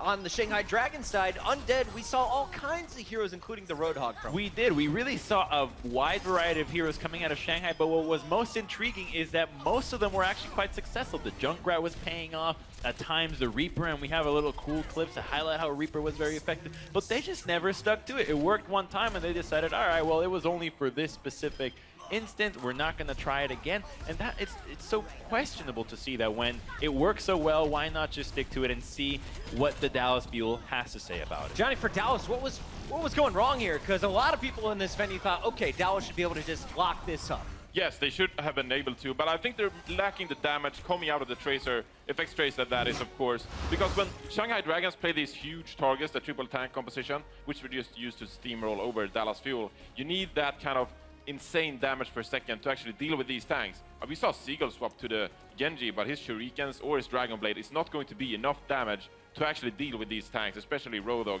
in this current meta. At the end of it all, it was Shanghai who pushed the payload further, and we have the final attack. This is your insights powered by Intel. Crumbs, take it away. Yeah, so this already is after the Shanghai Dragons defended the 1-minute push from the Dallas Fuel. So you can see that the payload is just barely right here, not very far. Bam, right there.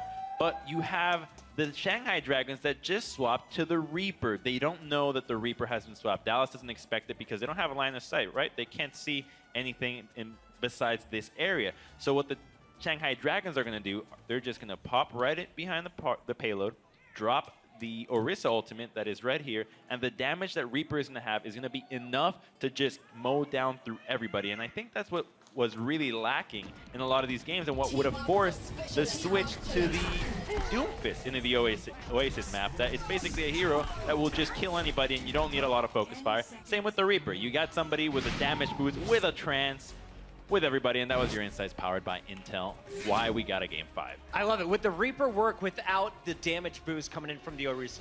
Yes, it could have worked, of course, but I think Monte Cristo hit in this in the cast, and it was crucial that they actually killed Mickey at the start of the fight, because Mickey was 10% away from his Holag, of course, and then you can just simply push away the Reaper and not allow him to go forward through the Orisa shield. So it was a crucial pick coming out of Shanghai Dragons, of course, in the end. All right, so now week 5 is starting off pretty exciting. We're going to a game 5 here in our first match of the day, and it's on Lijiang Tower. As always, just like Oasis, though, it felt like Dallas got the point first. They never let control. Shanghai just did not have an answer once Dallas got set up. Yes, and it seemed like Harry Hook really felt at home, especially on this Lucio here on Gardens, because when you have that speed boost, you're going to be on the point first, and Coco can't set up with the Winston and not allow Shanghai Dragons any space whatsoever. So it really felt like Dallas Fuel were a bit of a former self. We of course saw Coco on the Reinhardt just charging and swinging his hammer like we love to see. So overall, I think that this map, going into it, we know that Shanghai Dragons are really good, but Dallas Fuel, they really felt at home on this map. Yeah, I felt like the Shanghai Dragons just took a little too long to adapt, especially in that Gardens map. You should have been able to just at least pick the Widowmaker and deal with the Pharah. We've seen that matchup be played out a lot of times before, and it just showcases the stunted arsenal that the Shanghai Dragons are dealing with right now. All right, Dallas is able to walk away with a very tight matchup. Shanghai still improving, but not enough to get their first win of the regular season. Before we go here in match number 1, we have to crown our player of the match, sponsored by Omen by HP. And it's none other than the great Gaul, Seagull, playing 7 different heroes, going off in this game for us. And for me, my favorite personally was the Genji. What about you guys? I actually really like the Pharah. What we're seeing right here on our stage, or on our screen rather, it was game-changing in a lot of these fights, but what was most impressive was the conditions that he had to come in. There's no effect. Sometimes we see Seagull and effect, but it's Seagull and Taimu, a very strange combination we don't often see right now in this iteration of the Dallas Fuel, and he stepped up. He actually did a lot of damage for his team. I think a lot of maps he was teetering around 30 to 28%, and 33 final blows and 30. That's just his Genji. His total final blows for the match, 79 final blows, 28% of his team's final blows. Great job with effect out of the lineup. Seagull gets the job done for Dallas. Real quick, Johnny, if you're Dallas Fuel, you got one more match here in stage 1. If you're looking for another big win, do you put Seagull in the lineup? I actually think that now when Dallas Fuel are out of playoff contention for stage 1, I think they can mess around with the substitutions, get some experience on stage. We've seen Kusta in the past, so maybe put Kusta back on the stage with Seagull and build some synergy and experience onto the stage, because at the end of the day, this is what Dallas Fuel has been missing throughout stage 1, I think. All right, also keep in mind, Harry Hook gets his Lucio next week. This is the final week of the pre-Mercy nerf patch. Junkrat also getting a bit of a nerf as we go into stage 2. That's going to do it for our first match of the day. We got plenty more, starting with the Shock versus the Gladiators on the other side of this break.